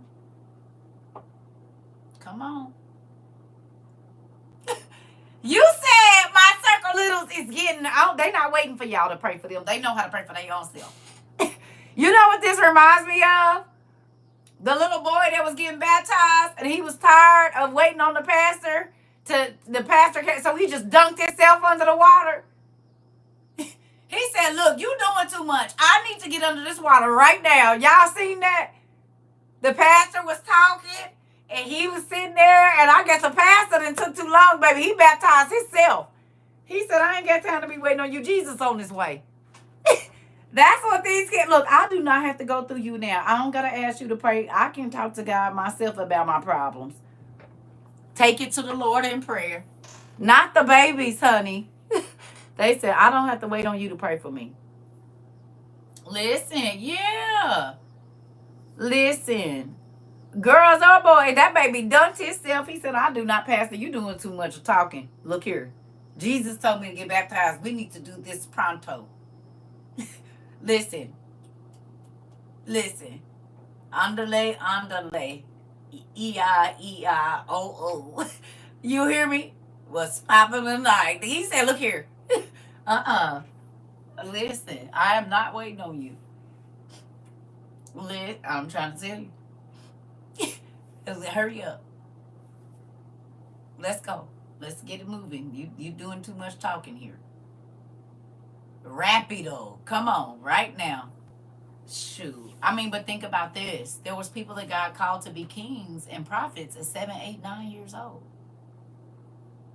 There's plenty of children that are prophesying to their parents what God is telling them. You hear me?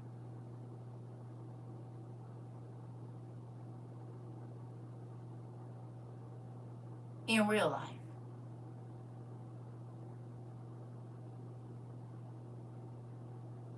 They don't listen because they tell a kid, you don't know what you're talking about.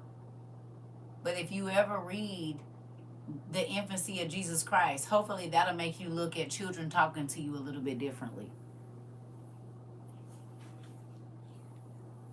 People don't want to listen to kids because they're young. That don't mean God can't speak to them.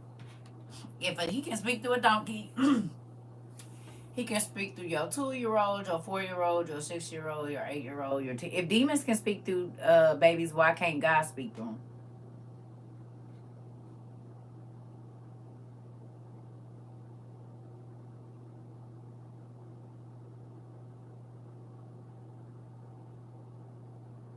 Hello? I believe my son because I'm seeing and dreaming things at his age. I know he's not lying, right. If demons can use children, why can't God? Folks be tripping. Honey? Yeah. And we know demons use kids all the time. A spirit gonna use them. It's just which one is it? You gotta decide. For real. Ooh, my leg. Goodness gracious. It's probably about to rain again, but why is my right knee hurt? I'm getting old. My Magnes is gone. I just had Magnes 3 years ago. God, I want my Magnes back. I want my Magnes back. Please bring my Magnes back. Please. I don't know who these is. Ethel's knees. I don't want these. I want Meg's knees, not Ethel's knees. I don't want these knees. I want Meg's knees. I don't want Ethel May's knees. That's not what I want. I do not want these. Listen, Get them praising God before the other side get to them, no matter if we think so or not. They come for our kids first. Yeah. A lot of parents miss that. God tells them the destiny of their children before they name them. Come on. And parents be forgetting about that until it shows up in the child. Just like the importance of the name. Nephew, what you done said? One of my children's names means she who is most beautiful, hated by many women.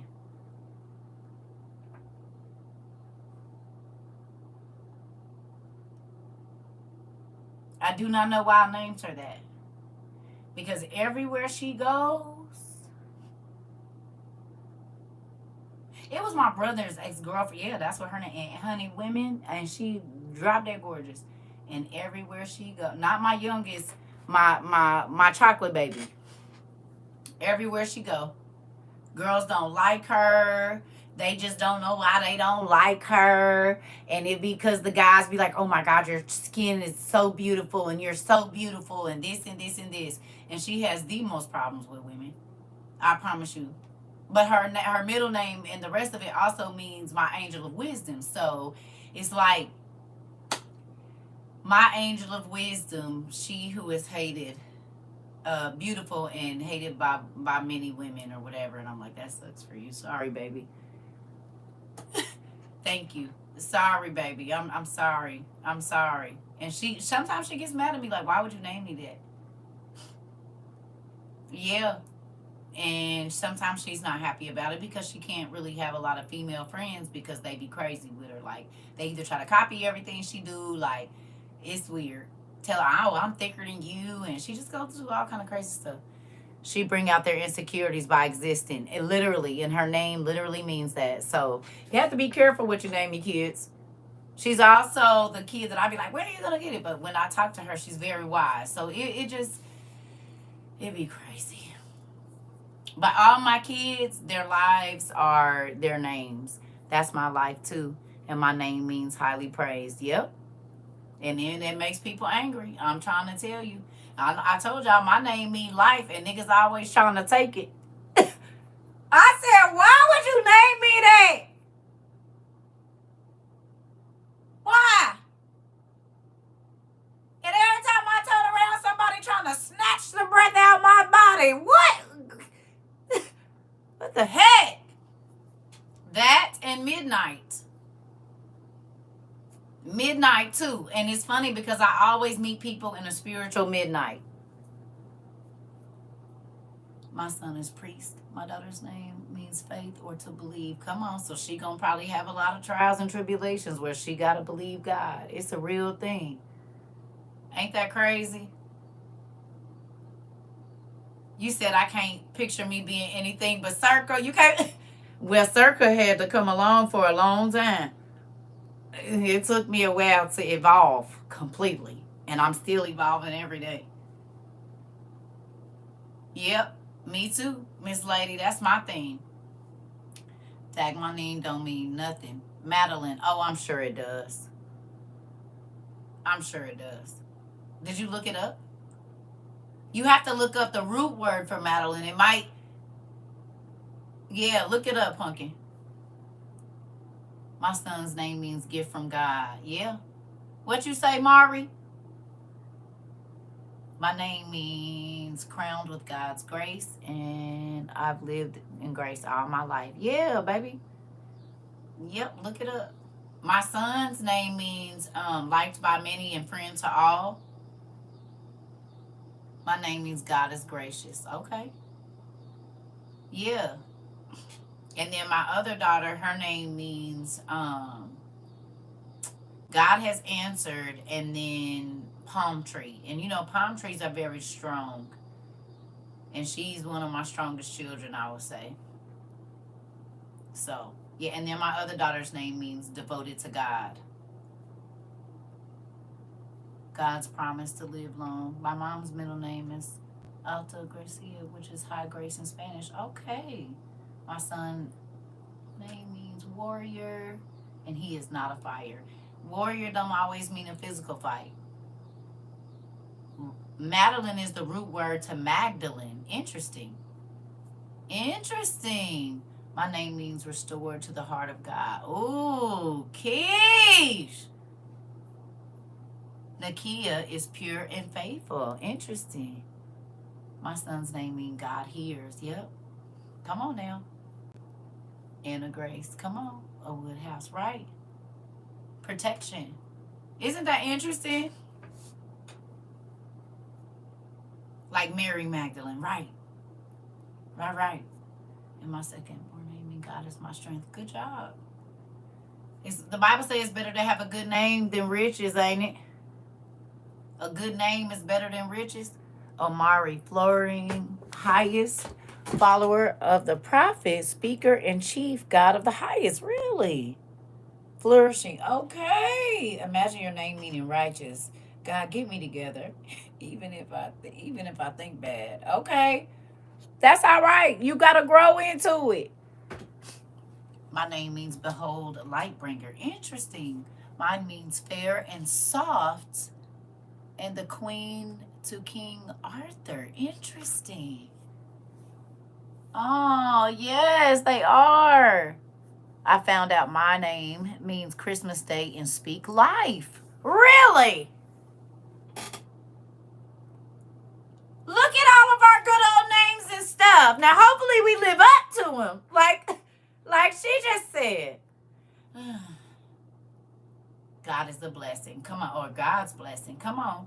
Come on. We have beautiful names. Yeah. Why am I saying my daughter's name means immortal? But before I chose it, it meant God is with me. Oh, okay. Well, God is immortal, and if He's with you forever. So there's that. Emmanuel.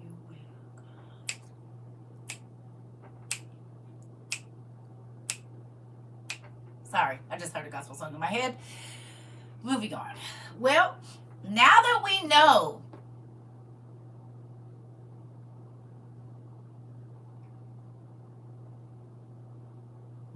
you know, yes, lately I've been thinking how life would be in heaven, no sadness or pain. Right. Right. You know what?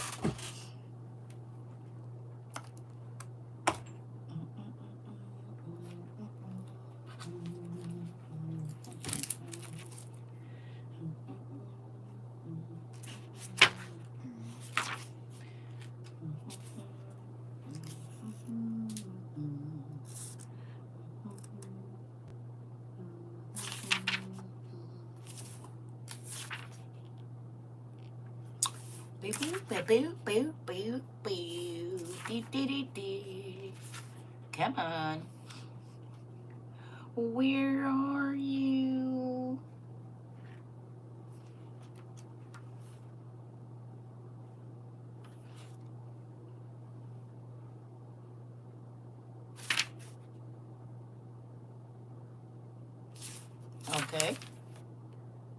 Okay. Give me 1 second.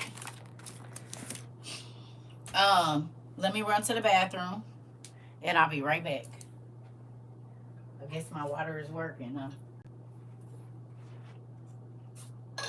And Queen, so is your cream, because my leg was hurting just a few minutes ago.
my water intake back up.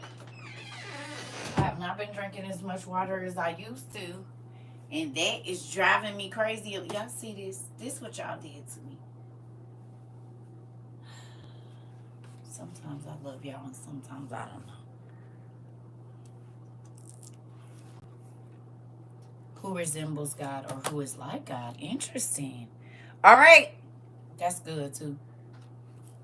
Okay. His name means priest, leader, or of men handsome. Oh, okay. Like priests be praying for people and interceding for folks like my nephew's already doing and he's only 4. Interesting. Nodding out. Have a great night. Good night, Auntie Judy. We'll see you in the morning. You did send me that. I forgot that. I forgot to talk about that. Don't kill me, Jen. I did see it, and I was in my appointment when you sent it to me, and I didn't respond. I'm sorry. Did y'all see that? The European vaccination card is controlling their bank account. But you know they put that in Obamacare too, right? That's in Obamacare too. That's what's on page 1001 of the Obamacare Act. It's the exact same thing that's on the Obamacare Act. Which is crazy. 1001. Yep. I forgot about that, Jen, too. Yeah, that's exactly what it is. It's the when they used to have the solo health machines, and they would be saying you could be charged if you don't have this and that with your medical insurance and all of that. Yeah, that's the same thing. Ain't that crazy? Real crazy, right? Mm-hmm. It's the same thing, Pumpkin. They just got it over there. Mm-hmm. Yep. And I'm sorry, I literally was in my appointment when I saw it, or either right after I got out, and I just forgot to say something about it. But thank you for reminding me. Yep, the European Union now. Your medical card is hooked to your. I had a dream last night. They were checking cars and rounding people up. Interesting. Interesting. My name means Thor's hammer in Norse. Really? So you and Tara is some kin. Interesting. You said, and then you saw that. Yeah, it's coming, Jen. It's definitely coming. Faster than we know. I keep trying to tell y'all. And when we just talk about being scammed and not having access to your money and all of that, it's a real thing. All right, so look. We're going to get this going, then I'm going to get off of here. Oh, man.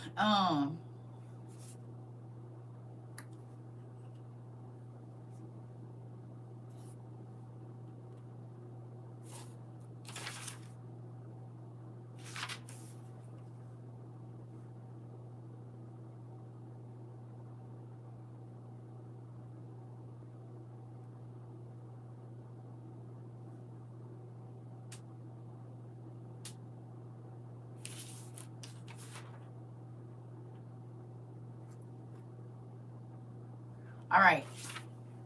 Page 114, book 1. Page 114, book 1, y'all. Please.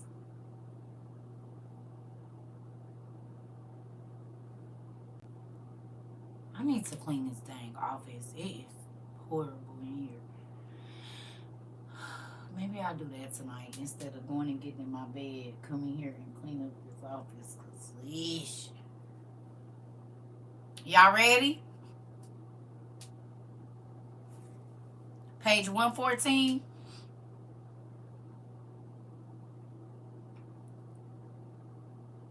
Hello, hello.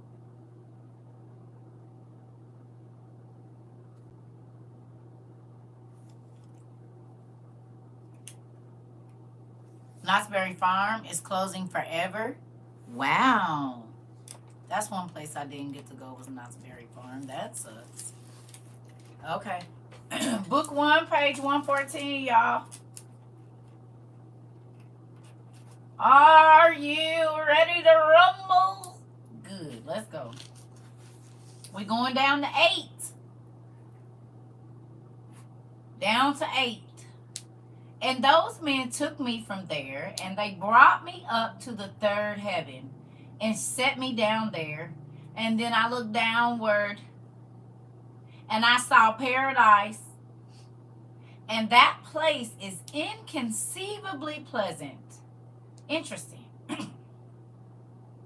What is inconceivable? What's the definition for inconceivable?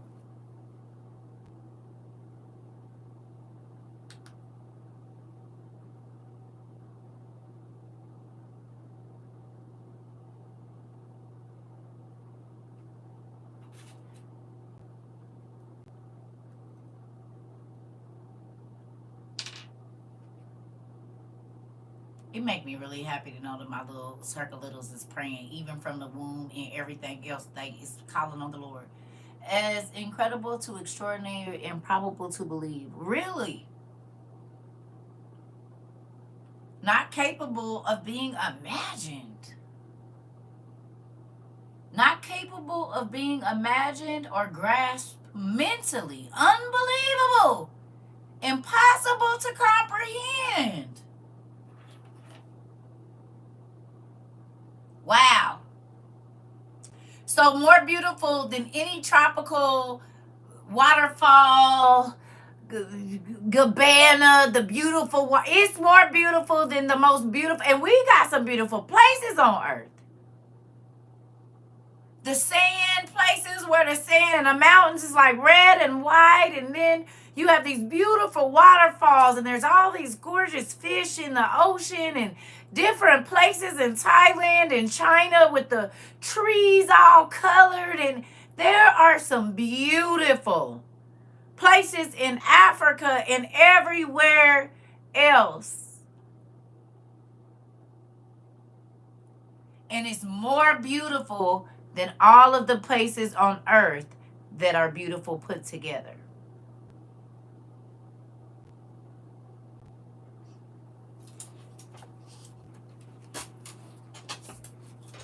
Think of the most beautiful pictures that you've seen online about distant places or other countries, or even if you've experienced them. And it's more beautiful than all Dubai and wherever, all of the vacations, Switzerland with the snow, and all of the Australia with whatever they have.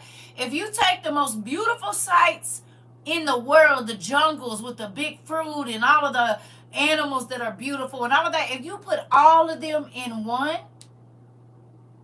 there's still, just think of all of the most beautiful places, the beautiful caves, what you say, Bora Bora, all of these different places.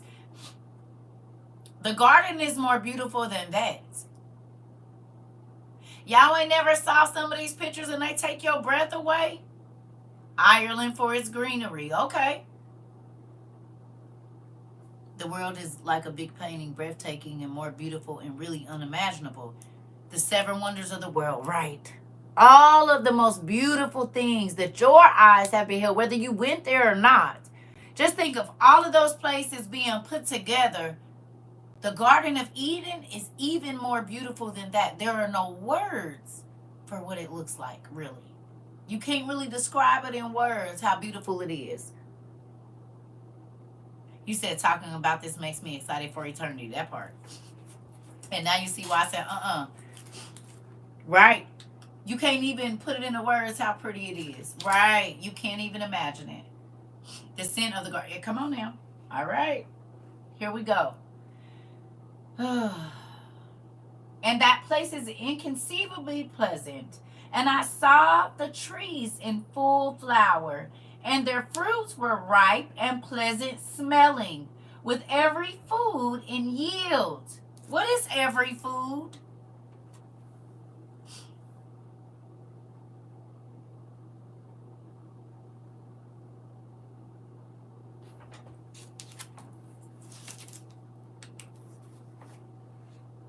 That grows on a vine on a tree. Or yeah, on a bush.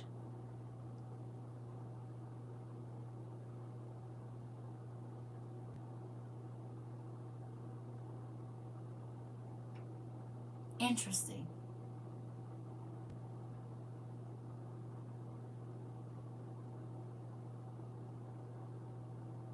Maybe not. Maybe not just fruits though, because isn't there heavenly bread? Right. Herbs, those grow. Right. Right. We don't know exactly. And just think about how many new fruits that we are learning about from other countries, no matter where you are. Right? Especially since the explosion of the internet, now you're seeing fruits that you never even knew existed, vegetables that you never even knew existed. Being an individual or part of a group without expectation. Okay?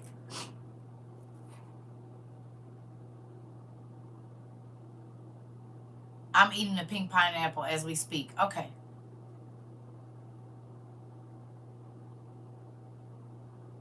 You hear me?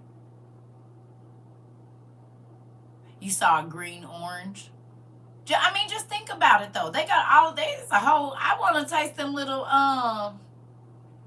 It's a couple Asian fruits I want to taste. I don't know. I don't know. You hear me? Yeah. Like a yellow watermelon. Right. Right. But think about all the different types of bananas and all the different types of cherries, all the different types of blueberries and blackberries, and then just the fruits that I've been learning about a whole bunch of fruits I never knew existed. Some in Jamaica, some in Asia, like Thailand, and they all they vegetables don't look like ours. They blood oranges and things like that. So every fruit from every country that we know of and don't is on these trees in the garden. And it don't rot. Right, star fruit, exactly. As I was in the Asian market today, I was exploring all the different types of fruits. Wow, come on. You say, oh, so Lord, you let her go to the grocery store with me today? Really? And then here we are talking about the fruits of the garden and all the different ones. Yep, I be on your back too. I be just same way you be on my back when I be trying to look it over my shoulder. I be at your house too. Always in my business. They have blue watermelons. Exactly. Exactly. Unending supply of lychees. Hilarious. That part. You hear me? I want to try all of them except for any pears. He can keep the pears. Maybe a heavenly pear will taste better than the pears here. Cause I don't want none of the earthly pears. Y'all can have those. Black apples, all of that. Y'all can eat. I will save them for y'all. If they drop down in my yard, I will make buckets of them for y'all and bring them to y'all house. That'll be my little, neighbor gift. Ordering a plate of please and thank you. Come on, Bill, my dad. That part, and eating all day, just talking and stuff. All right, so we're going to ask this question and then we're going to keep reading. Let me ask you a question. CERCA, have you ever had an Asian pear? It tastes like a juicy apple. No. Mm-mm.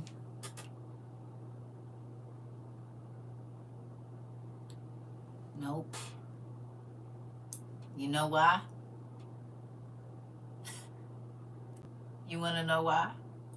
Just give it. I'll give them all to you. You can have all of them. Matter of fact, I'm gonna dig this tree up and plant it at your house if you let me. They don't even gotta grow at my house. You just asked me that too. Yeah, no. But I do like olives, all kinds. Stuff with cheese, stuff with meat, stuff with nut, like the what you call it, the pimento stuff. No stuffing. They don't gotta have no. You could put a walnut on the inside of a green one and put some oil and stuff on it with some cheese and stuff. Girl, I can tell you, yep. I eat olives on everything just about. I like them in burritos, tacos, depending on the dish I'ma eat. Lord, just let me play in the dirt in the garden. I know that's hopefully that you said I'll teal as a form of worship. Come on. I already know. But the fact that y'all asked me about an Asian pear, y'all didn't hear the first part of what I said. The first part of what I said was, I don't eat pears. So even if I went to the store, that's it. And it said African pear, I wouldn't give a damn because it got pear on the end of it. You don't eat banana peppers? What's wrong with you?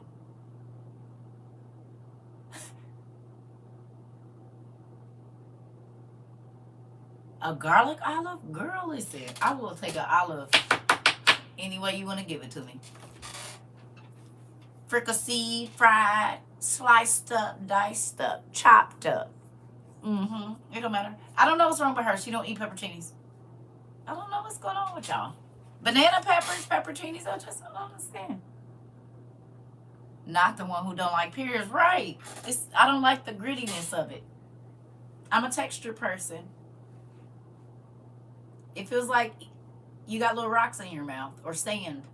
You ain't never had nobody push you down in the sand, have you? I had bigger brothers and they didn't care about pushing me down, and I have a mouthful of sand, and it just takes a while to rinse all that out. You always feel gritty. And when I bite into a pear, that is the exact thing it gives me. Yeah, it makes me think about sand in my mouth.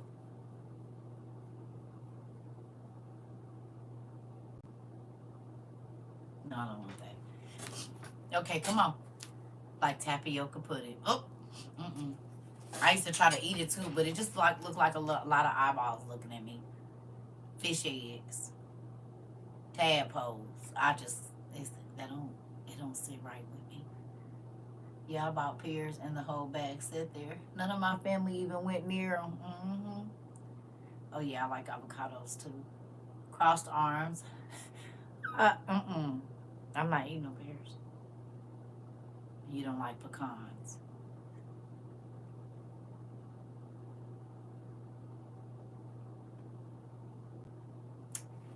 You know, let's just get back to this because I'm starting to be offended by the food. Hell. Oh yeah, you said you don't mess with it either, huh? You don't eat no tapioca either. It got a little bitty eyes in it. I don't want that. Okay, come on. Come on. All right. Yeah, ew. I used to like the pudding that it was in, but I don't want that tapioca in there. I don't want that. So there's that. Yeah. Oh shoot, y'all made me forget. Okay. With every food in yield and giving off profusely a pleasant fragrance, and in the midst of them was the tree of life. At that place where the Lord takes a rest when he goes into paradise. And that tree is indescribable for pleasantness and fine fragrance, and more beautiful than any other created thing that exists, really. And from every direction it has the appearance which is gold looking and crimson, and with the form of fire. And it covers the whole of paradise, and it has something of every orchard tree and of every fruit. I gotta go blow my nose out. That sucks. Ooh, hold on. Because I was outside all day. Y'all heard that? So, while I'm gone, look up orchard fruit. Every tree from every orchard, what fruits grow? Not the main ones, apples and oranges, because we know bananas and whatnot. So orchard and just all fruits. Look up different. Yeah, right. Look up different kinds. I do not like going. I had my mask on today when I went out.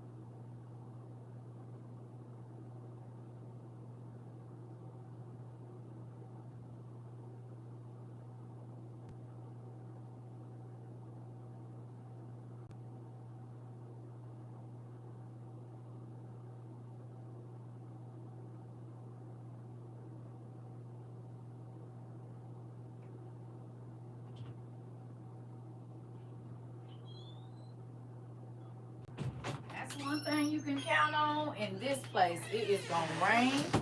Some flowers is gonna spread pollen and dust and everything. You hear me? And as soon as I be outside more than 15 minutes, these allergies be acting crazy. Oh, and I got this thing. Okay, well maybe if you keep the dang purifier uncovered, CERCA, then you could actually purify the air in here. You got t-shirts on it and everything. No wonder. Sorry. Listen here. I'm wondering why it ain't working. It ain't working. Good night, Sarah. Because I got it covered up. So that's why I'm always sneezing and whatever. It's got all kind of shirts and stuff on it. I'm like, man, when I come here, I can't breathe. Well, if you uncover the damn, I'm probably going to pick it up and put it up there. That's what I'm going to do. Oh, wait a minute. I don't know if that's long enough to do that. I'm going to give me a different cord, and I'm going to put it up here on this shelf. Listen, because, baby, I'll be in here about to, and then as soon as I go in my room, I'm fine. Well, that's because I always got the dang purifier and all these books in here, and a lot of them are old, too. Yeah. All right, here we go. So what fruits did y'all find? What are orchard fruits? And then what other fruits did y'all find? Did y'all go looking for the normal, or did y'all look for something else? I'll be hoping y'all go exotic. Did anybody type in exotic fruits or no? Not exotic hybrids, but real fruit, that pomegranates and cherries. I want to see how many we can come up with is the thing.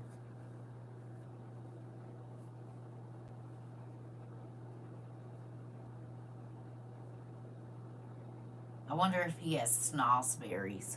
Y'all know peaches, okay, guava. What y'all got?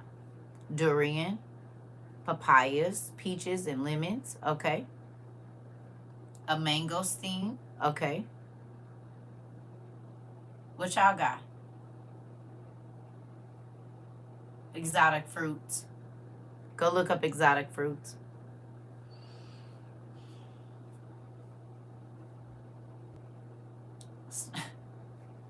A snozzberry means something nasty. Oh, that sucks. Well, I was trying. Well, think of another one that don't. I'm sorry. I didn't know that. I was just thinking of Willy Wonka. Loquats, a quintessential, a fig, and a kiwi. I didn't know that. So let's not say snozzberries. Thank you for. I think I did see something maybe about that. Maybe I did. A lychee and a star fruit. A camoria is a custard apple. Okay. I don't know if I said that right. Grapefruits. Well, my search took me a different way. That in order to be considered an orchard, it has to be at least 5 trees that produce. Okay. Oh. Okay. A persimmon. A mouse melon. Breadfruit, star apple. A chiku. What? So they gotta have at least 5 trees. Nectar. Ooh, I love nectarines, baby, and plums. I ain't been able to get a good nectarine and plum in so long. Baby, I want me a real one. A chamoya? What is a chiramoya? I don't even know how to say that. What is that? A jackfruit, black currants, dragon fruit, and starfruit or soursop. Yes. A crambola, a kiwi, rambutan, Buddha's hand, salak, pandas, and jackfruit. Good job. What about strawberries? Okay, so what are some fruits that don't grow in an orchard? Coconuts, blackberries. Okay, yeah, we call them mulberries. Strawberries grow on the ground. Right. What else? What fruits grow on? Blueberries, grapes, watermelon, cantaloupe. What else we got? Okay. Tomatoes, plums. Plums grow on a tree. Yeah. But what fruits don't grow in an orchard or on a tree? Bananas grow on trees too. But yeah. Pineapples grow on the ground. Cucumbers, pineapples, lychees, or lychees. Sorry. Cantaloupes. What else? Are there any Indian or Asian fruits that grow on the ground? Watermelons, right? Are there any African fruits that grow on the ground, or Hungarian fruits that grow on the ground? Because they got to have something we don't have. Honeydew. I love honeydew honey. Honeydew and cantaloupe and watermelon. They got to be in separate bowls because I don't like their juices to mix. Goji's, okay. Grapes and honeydew, okay. Is a pumpkin? I thought a pumpkin was a gourd. Is that a fruit? Blueberries don't grow on trees. They go in a bush, right? I love all melons. I don't know if there's none I don't like. I think I do. I like most of the ones I've had. Guava. Taro. Okay. Yeah, a pumpkin is a fruit. Oh, okay. Sorry. So gourds are fruits? Not all gourds, or is it just pumpkin? Passion fruit, right? Okay, so we done named a good 50 bitter melon. Okay. We done named a good 50 or so, maybe a little bit more fruits, right? And different things, right? And that ain't even all of them. The Aki is African. Okay. Okay. Aki. Okay. Pumpkin and squash. Okay. All right. So we named all of those. Could you imagine seeing a tree? And see, people are trying to do it now with the splicing of the trees, and they're having like different fruits all grow on a tree together. We did a class about this before.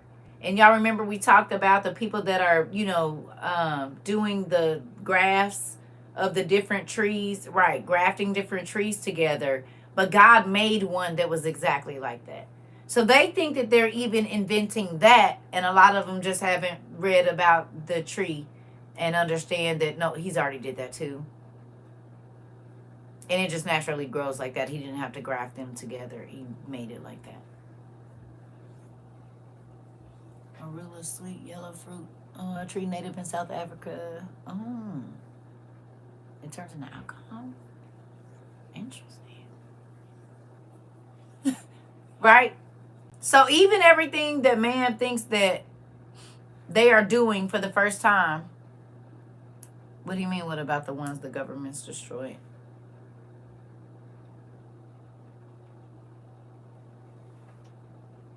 I want to get a tattoo of it now. Uh-oh. Can you imagine how heaven must smell like? Right. And the wine.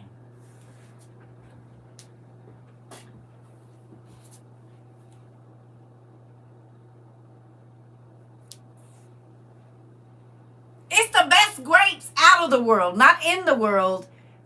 In all the galaxies. It's a... Come on, let's read about it. We about to read about it. I didn't know. Here we go. It says, and it has something of every orchard and every fruit, and its root is in paradise at the exit that leads to the earth. Its root is in paradise at the exit that leads to earth. Now, we talked about this before. How many times have y'all seen the tree of life sitting on top of the earth and the roots is going around it? We talked about this. How many times we talked about this? You can go online and find pictures of that right now. Beautiful pictures where there's the earth, it's the cosmos behind it, and then there's this beautiful tree right on top of the earth. But the roots of the tree surround the earth. And normally it has 3 or 4 roots that you can see. Of course, if it's not you can't see the back one, but you can kind of tell that there's a root back there.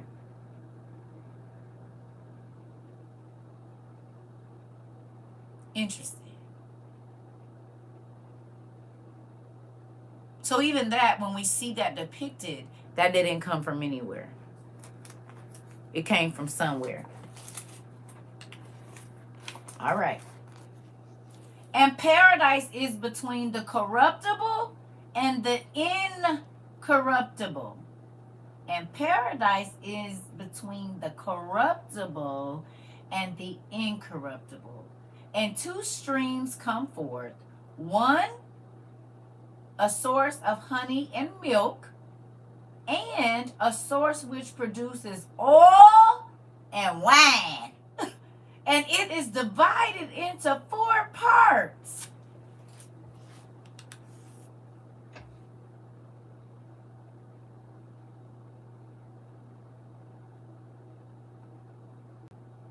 So one got oil and wine, and the other river is milk and honey. So this is where old boy got all of the things in the Willy Wonka, and it was the chocolate fountains, river, and all of this coming out from here and there and everywhere with this beautiful space of all of these. Could you imagine seeing a river of wine, a river of oil, a river of honey, and a river of milk?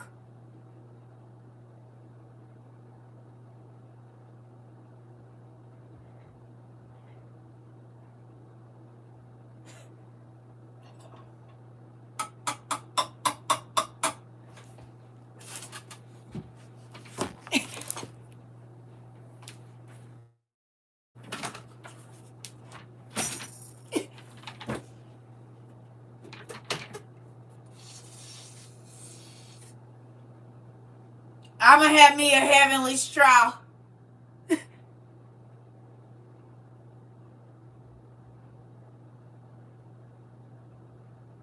ears. I don't drink milk, but I'm going to taste that out to see how, because heavenly milk got to be better than this kind.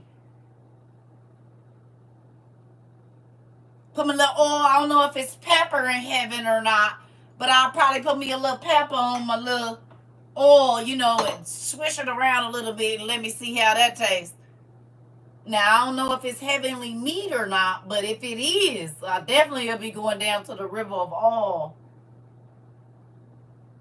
and getting me some for the barbecue, because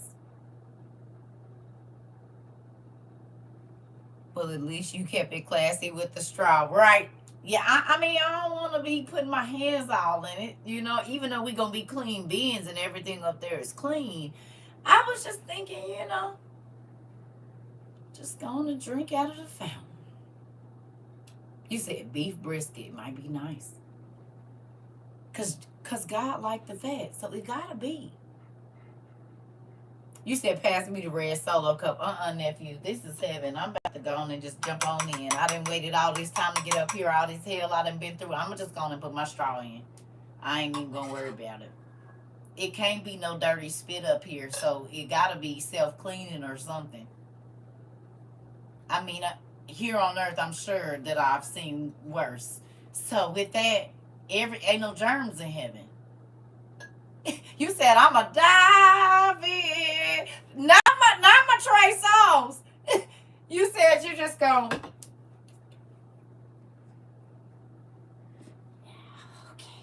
Okay. You gonna get ready and just go on in, huh? You said I ain't even gonna wait. You waiting for the manna. Oh, okay. Well, I'm hoping it's some heavenly meat up there. Right. Queen said y'all didn't put worse stuff in your mouth. That's what I was thinking. So then I was thinking of God probably have a limit on wine. I don't think so. Nope. I don't think so. You know why I don't think so? Because back in the day, kings used to drink wine all day. They drank wine like water. They always had a wine or somebody with some wine right there. And they are a replica of God. So I just be wanting to know, like, can you? No, I can't. Until I know the rules, I'm going to be on my best behavior. You can't get kicked out.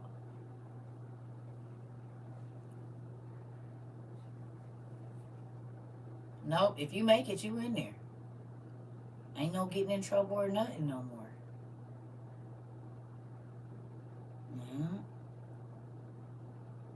See, this ain't like the first time where you could get kicked out. If you made it here this time, you work for it. You hear me?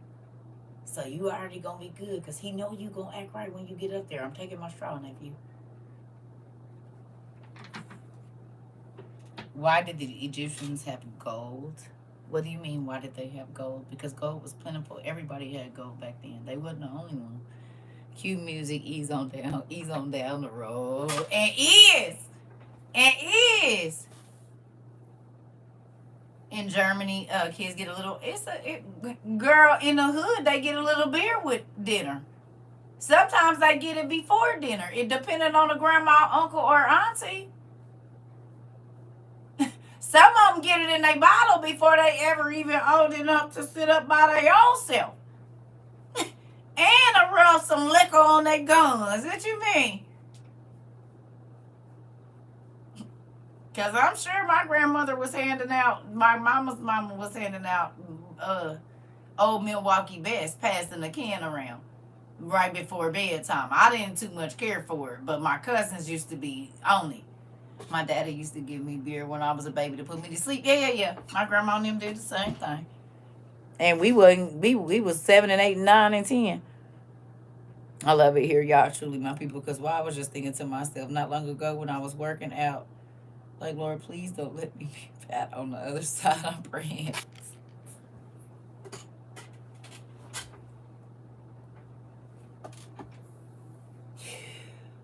Oh my God. Not, Lord, please don't let me be fat on the other side, girl. Listen here. Oh my God.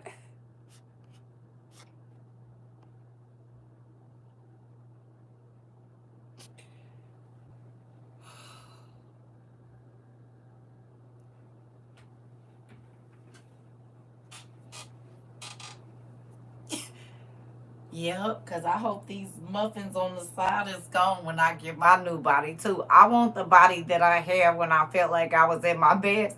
Because I don't know whose body this one is, but I don't.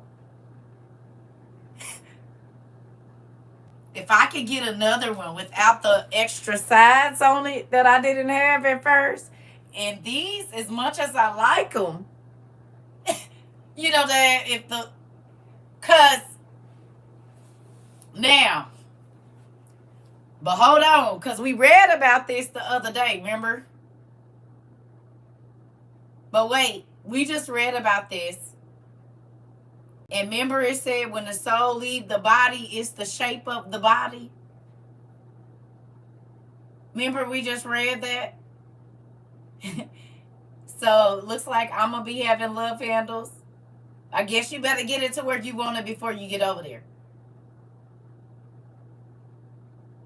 Because we just read that. It said when the soul leaves, it's the exact shape of this body. Remember? So you better get working, girl. You better. We just read that, what, yesterday or the day before? Better start getting on it now. I guess I'm going to have love handles in heaven. Because this is what it is right here. This is, I guess, because it say that your soul, a big back soul. Auntie! Auntie said, oh, a big back soul. Yeah. We taking it with us. We taking it with us. It just won't be able to get sick. So it'll be fit with everybody. It'll work.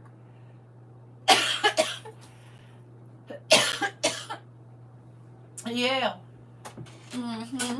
But we just read it. Answered your question, girl. Sorry. So I say work on it now. What if you're old?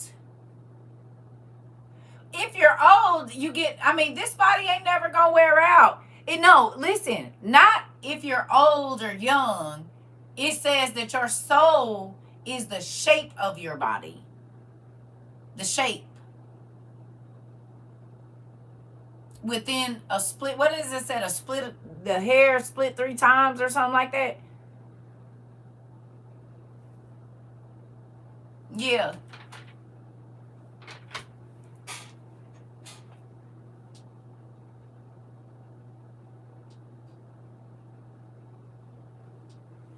You're gonna get a renewed body. I'm just saying it. Listen, we're not talking. Listen to me. It said the shape of your soul is the shape of the body you have right now, not the condition, the shape. Which is crazy, and that makes perfect sense, because what happens as soon as your soul leaves your body? What do you start to do?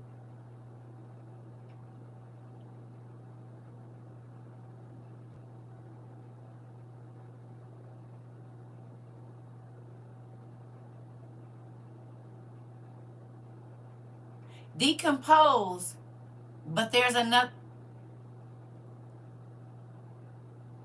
You start to decompose, but dry up, shrink.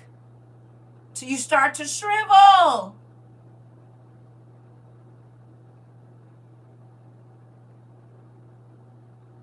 Right?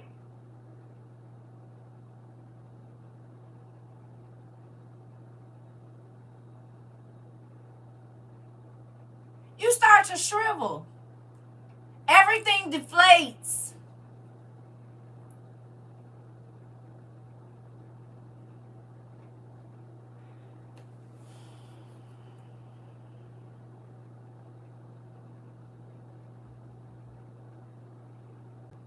You want to know what's crazy?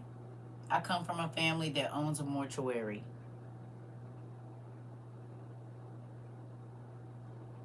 When you take your last breath, your chest rise again? Do your lungs inflate again?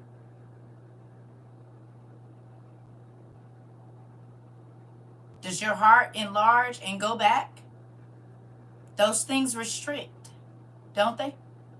I understand the gas in your stomach, but only your stomach, unless you're left in water or whatever, and if they get you right to where you're going and they have taken those things out, you start to shrivel. That's why they have to embalm you. Right? To fill up all of the veins and all of that stuff to make you not look like what?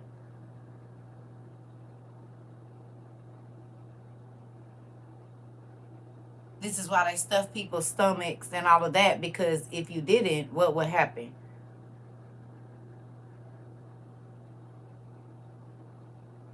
Decomposing, but also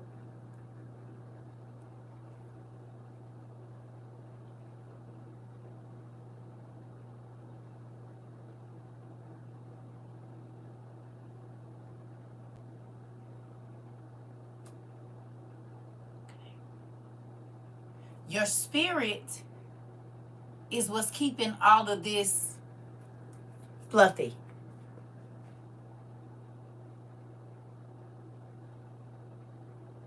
Do you hear me?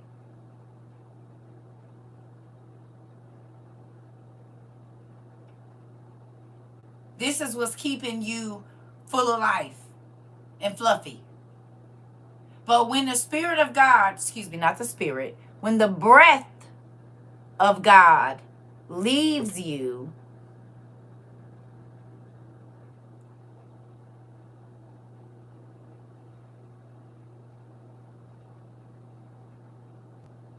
you said my spirit is a voluptuous woman. And we literally just read it the other day. It said that your soul is the shape of your body. Within a hair. Y'all remember we read, was that in Baruch that we read it? Ain't that in Baruch? Is that second Baruch, first Baruch? I don't remember. I think it's in Baruch, isn't it? When we read about the where your soul is split like 3 hairs, it's like splitting 1 hair into 3 parts or something like that, and you're within a. She said, dang, I'm going to have these chicken legs forever. You know what, Mr. Cole? Don't do that.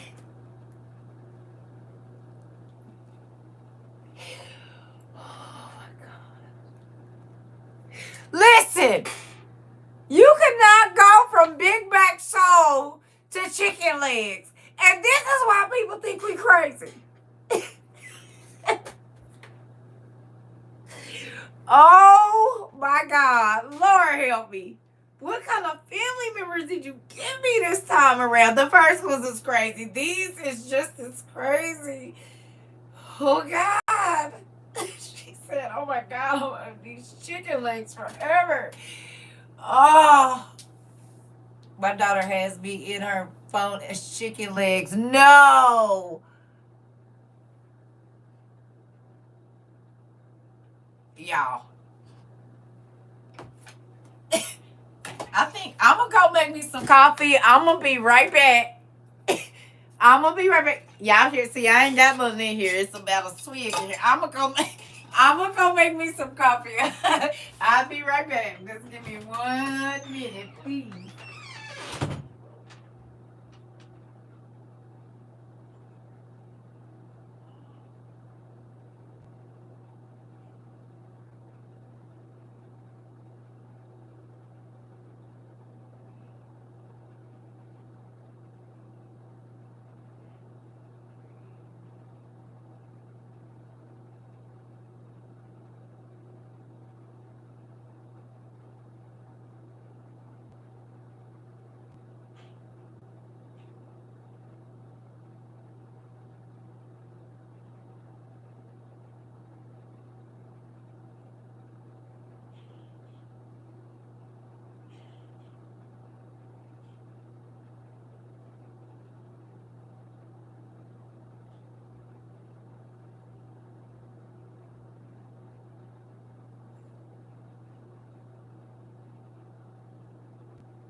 Y'all right?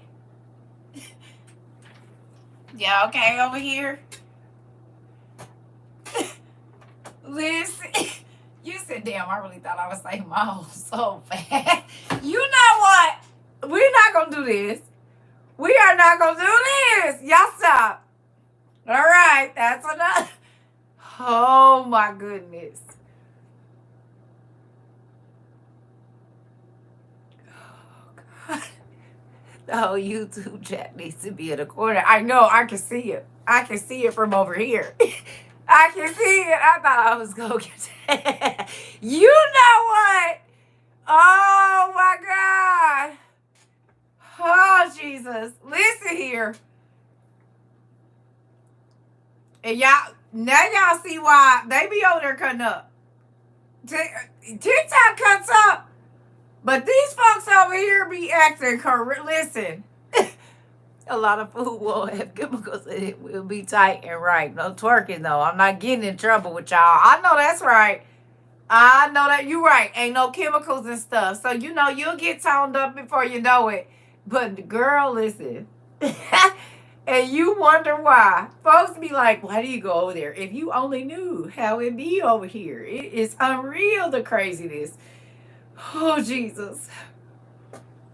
You said I was trying to build my spiritual body so this one could be whatever, but I guess I was wrong. Oh, Lord. Listen, if y'all can see these comments over here, they is cutting up.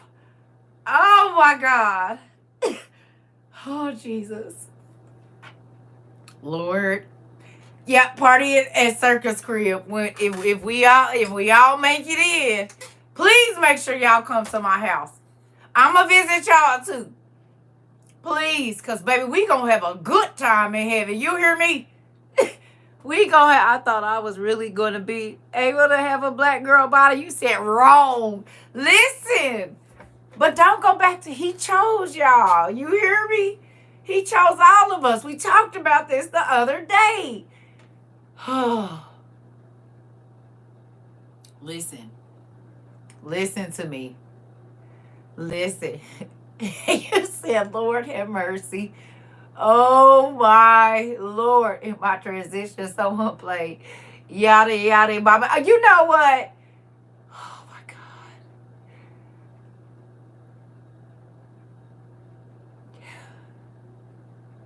Guess we better get working on it then. We can go down to Mama's house. Mama has some stuff down there that we can use.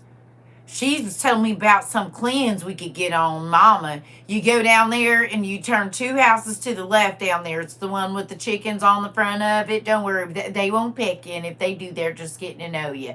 So you go on down there to Mama's house. And Mama, she's got some of that tea. Now, it'll have you on the toilet for about a week. But yeah, you're going to lose about 15 pounds. You go down there to Mama's house and she'll give you some of that. It's something out of her garden. She can mixed all up together and it'll get you going. You'll be skin so thin in no time. Listen here. I guess I'm going to have love handles in heaven. That's what's going to happen. He said, I grabbed the duct tape and it's duct tape and it's a saran wrap. Listen, I'm just going to have love handles. That's it. That's all. I'm going to have them. And cottage cheese. It's okay. I thought I was going to get out of it, but we doing what we doing here. We all thought we was going to get something else. It just don't wear out. I'm going to put an order in right now for a better body. You know what? She said I'm about to put me an order in for a better body. Maybe if I pray now, he'll remember. Well, look. We'll know here in a minute. Excuse me. We gonna know. So, I guess it is what it is. I got my shape and egg with legs. You know what? God, please. Please let me remember all of these people in heaven. She said, I got my shape. It's the egg with legs. Listen. Somebody come over here. Somebody come over here. Somebody do it. Listen. Cute Kanye workout plan for the school. Listen. Jesus. Listen.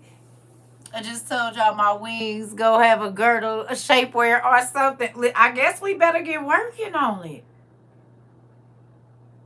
You said I almost choked on my peach. Listen here. Because, baby, if y'all can see the comments over here, listen. Oh, Jesus. Right.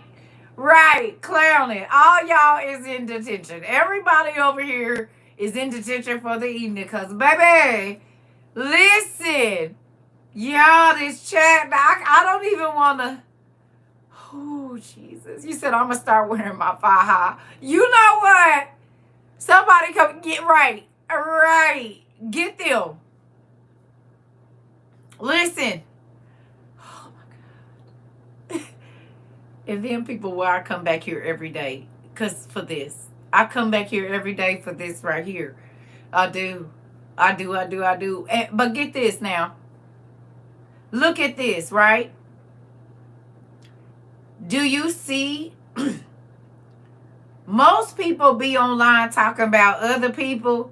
We ain't got time to be talking about nobody. We be too busy talking about ourselves. We can laugh at us. We don't care if you laughing at us, because we can laugh at us. And ain't nobody feeling heartbroken or nothing. We over here, listen. Well, this is what we just gonna have to deal with. You hear me? Most people are on, we over here laughing at ourselves like, well, I guess. And we all thought wrong. Ain't that something? You said, so I'm gonna be 5'3" forever. Yes. And I'm too short for this. Listen, and still fine. And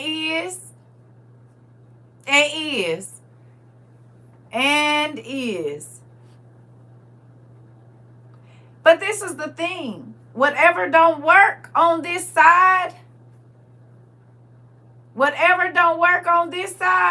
on the other side. You get a restored body, it's just still gonna be your shape.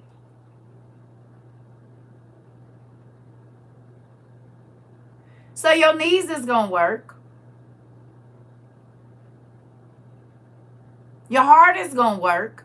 If you have a heavenly heart or whatever it is, this restored body. You hear me?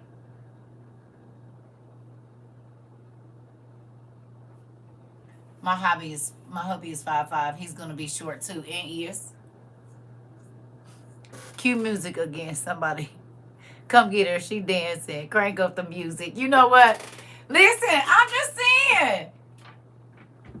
saying. It's gonna be restored though. Thank you. It's gonna be restored though. So all your ailments and all your things, you'll be you, just a new you.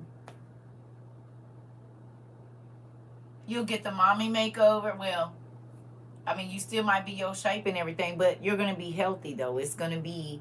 So even if you do have chicken legs, or they're going to be the best chicken legs you could ever have, though. You know what I mean?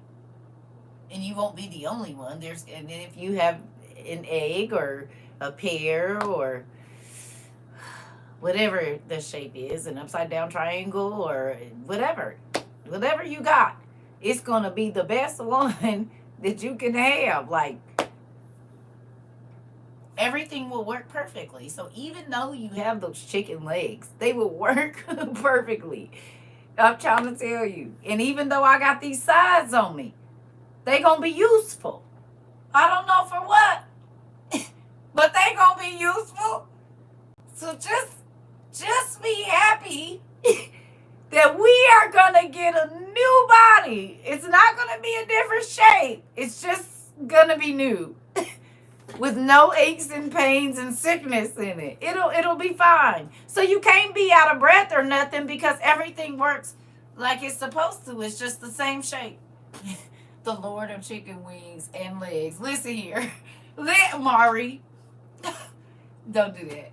Don't do that, Mari. Do you mean I'm going to be wearing these bat wings in heaven too? Well, he said that our soul is the exact shape of our body. That's what he said. You said keep on swimming. I'm just saying. That's what we read it the other day. So, but it'll be okay. Right, like, okay, so if you, like, whatever it is,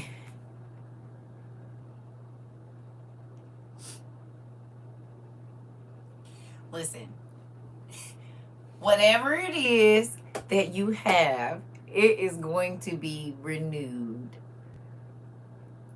So even though, whatever, you short, you tall, you big, you small, it's going to be the perfect version of that.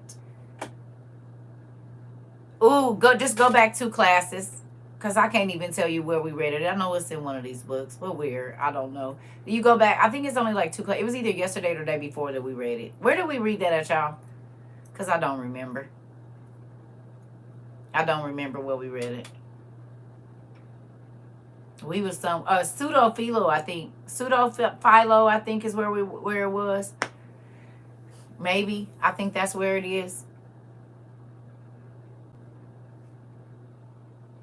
Dean trying her best to make us feel better. Girl, I'm trying to make myself feel better. I love y'all too, but I'm gonna have this same body when I get up there. What do you mean? These damn love handles. And I got bat wings myself. I love y'all, but I'm thinking about, well, I'm just going to be the best muffin top body there is. Like, I mean, what am I going to do?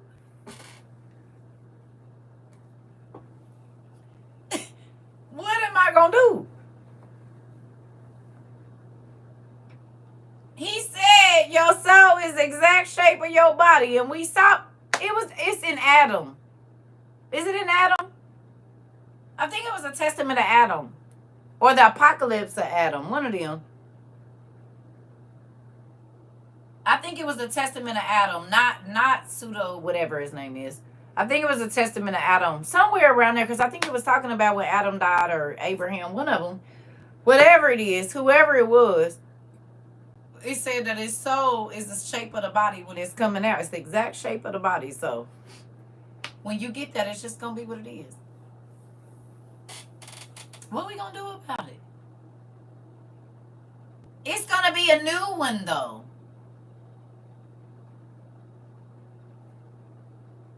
If you can have your body that you have now, but you never get winded, okay, so Emilio.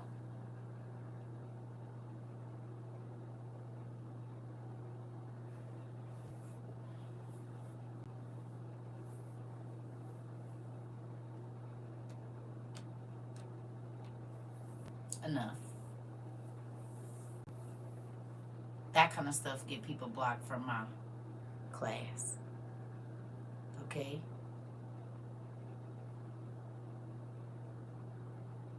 It's the fastest way to get blocked.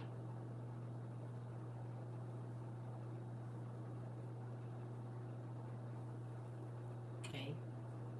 You hear me?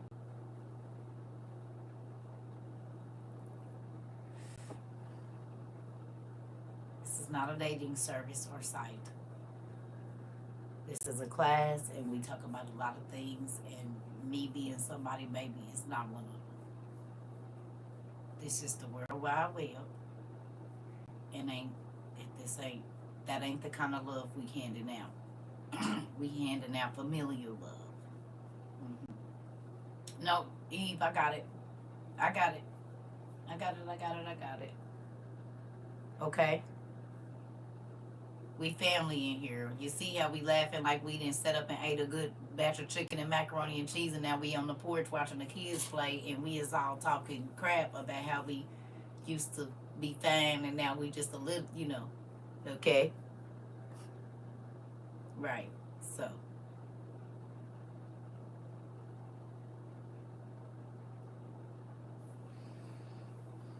This is not a dating site.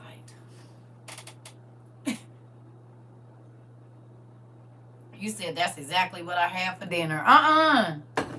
Well, I need to be trying to make me some. Ooh, I should take me some thighs out and make me some fried thighs. Ooh, with some ranch dressing. Yeah. With some apple pie and ice cream on top, and some tea and some Kool-Aid. We out here just talking, and the kids is running and playing and popping fireworks or whatever they doing. I don't know. Chasing the lightning bugs. You said who made the potato salad? Not me. I just came to eat. I put in on the chicken.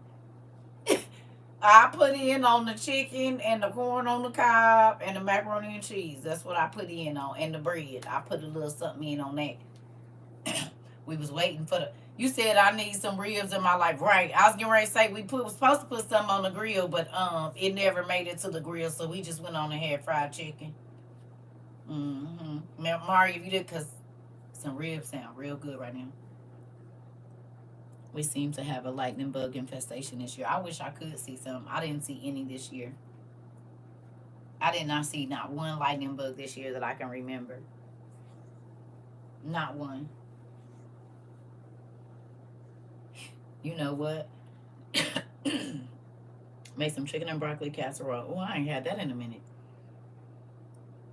Have I had corn on the grill? Yes, I love corn on the grill, baby.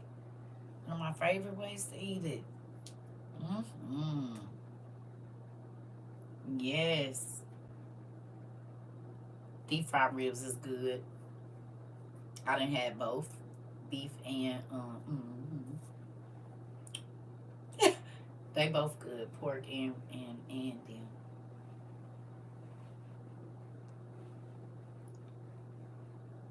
Yeah.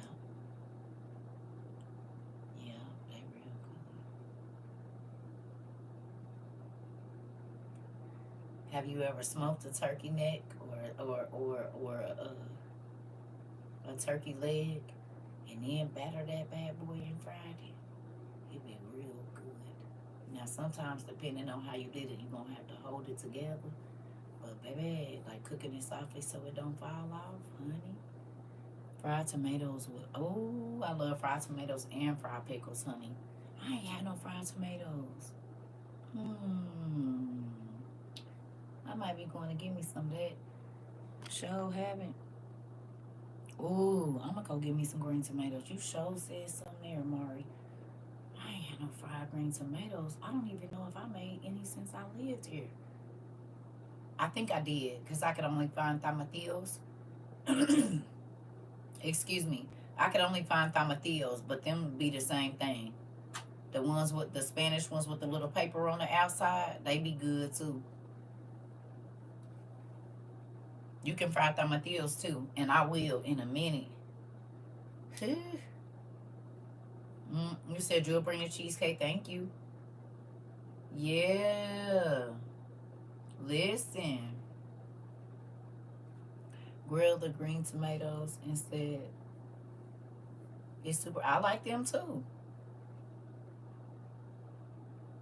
Yes. All right. Yep. I'm about to get off here and go find me some food. That's what I'm about to do. I love y'all. You said she always grilling. I talked about her butt being outside. I mean, cooking, showering, or cooking. Yeah, we just said we got to unbig our back. Now we talking about food. That's how it works. Thank you. Rika, you already know who it is. You already know. It's okay, Emilio. You good. It's your first time over here, so this place takes some getting used to. It's not like any other social media you've ever gone on, I promise you. It's so different over here. We have a great time. A great time for hours and hours, because I done already been over here 3 hours already. Fried chicken, potato salad, Mexican corn, baked beans. I'm about to make me something. Okay, y'all, because all I had was some clam chowder earlier. But I do got some boneless, skinless thighs in here. And I'm about to, I like making chicken strips out of boneless, skinless thighs. Because I like white meat and I'll eat it. But if I'm going to make like chicken tenders, I like to use boneless, skinless thigh meat. That's my favorite. Mm-mm. It be so juicy and ooh. Slice it up, baby, roll it up. It be good. You hear me? Yeah, because most people do white meat for chicken tenders. Not me. I like the boneless, skinless thighs. Baby, bust them babies down. Get you some hot sauce and some ranch dressing. Baby, listen. You said, baby, but auntie will get in your A if you get out of line. You know, I just feel like I'm stern. I mean, but think about it. If I just let things get out of hand, we would not be able to laugh and joke and cry and feel the way we do here. Somebody got to be the law and order. And so that people don't feel attacked, so that they come back, I just be wanting the one to say it. So that way, you said, I know from experience. I don't know if it's too many people in here that don't. At this point, I don't know that there's anybody that I might not have popped off on once or twice. Even in the beginning when I really didn't know y'all. So I'm sure. At least y'all know I love y'all. You chastise those you love. Please don't get started on the bread and garlic. Uh-oh. You hear me? I'm just saying, the Bible say chastise those you love. I love y'all a lot.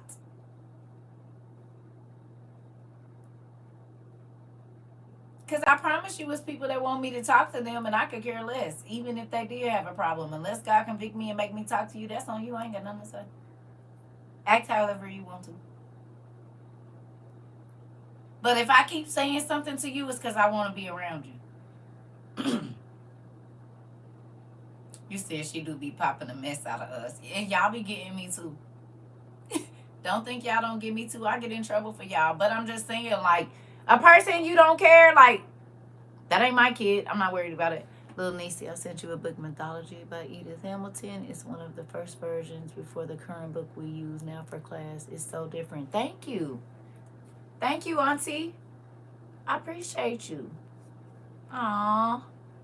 So the next time that your great nephew yell at you, yell at be mad at his TT because his I'm always thankful for the books, but see, I had to get put to work today because my nephew was mad. What I'm gonna do? I'll be trying to find places to put everything.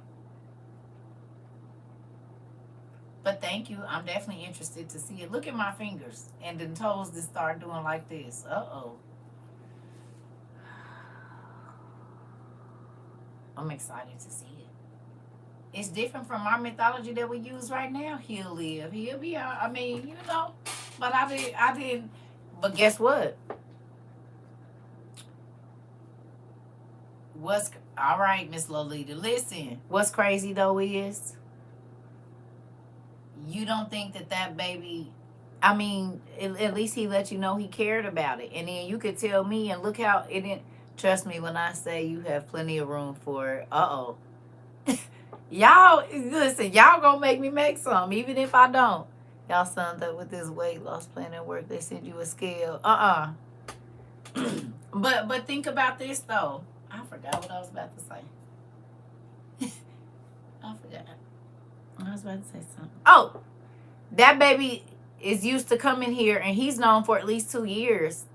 For sure 2 years, because it was really just recently that I moved it. It's maybe been about 6 months. He knew when he went past your TV or whatever it was that was going to be up there. And there's other people I have there too. It makes me happy. And like I said, I wish I had a space where I could just show every single thing that you all have seen. There's just not enough room in here. But that makes me happy that he felt, let my TT know I miss seeing my drawing up there because he made it for me. He made it for the world to see. So, and it's been seen tell him it's been seen all around the world a gazillion times. It's people in Japan and everywhere that have seen this. Weighing your food is very important thing for weight loss. Yep. That is. Yep. Well, I'm about to go find me something. Everybody talking about they didn't cook. I'm about to go find me some chicken. I already know what I'm about to eat.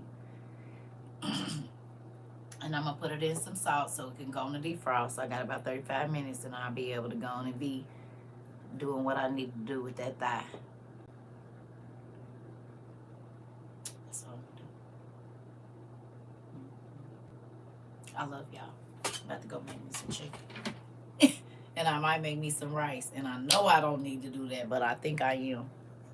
Chicken and rice before you go to bed. You're not supposed to eat that, but I think I'm going to do it. I think I'm going to do it. I think that's exactly what I'm going to do. Who? I love y'all too. I'm about to make me some chicken. I'm about to make me some chicken because I only ate some clam chowder earlier and I really do want something.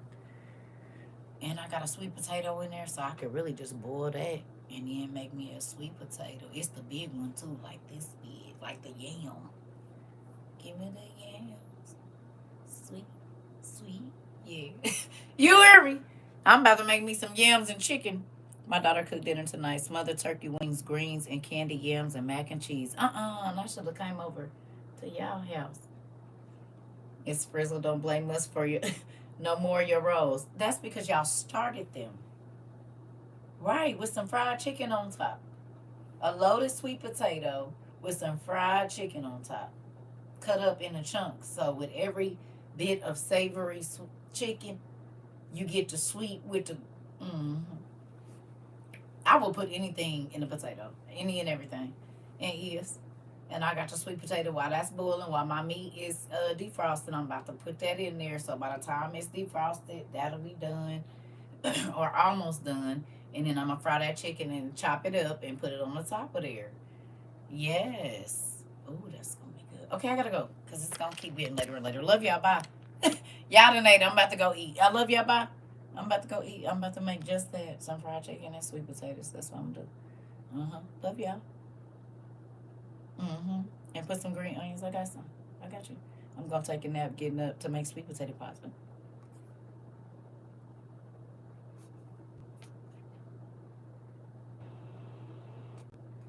Yeah, they be smelling all kind of food. I'm gonna make some chicken. Not chicken. Chocolate. That chocolate banana bread. Cause I bought some bananas and I still ain't ate one.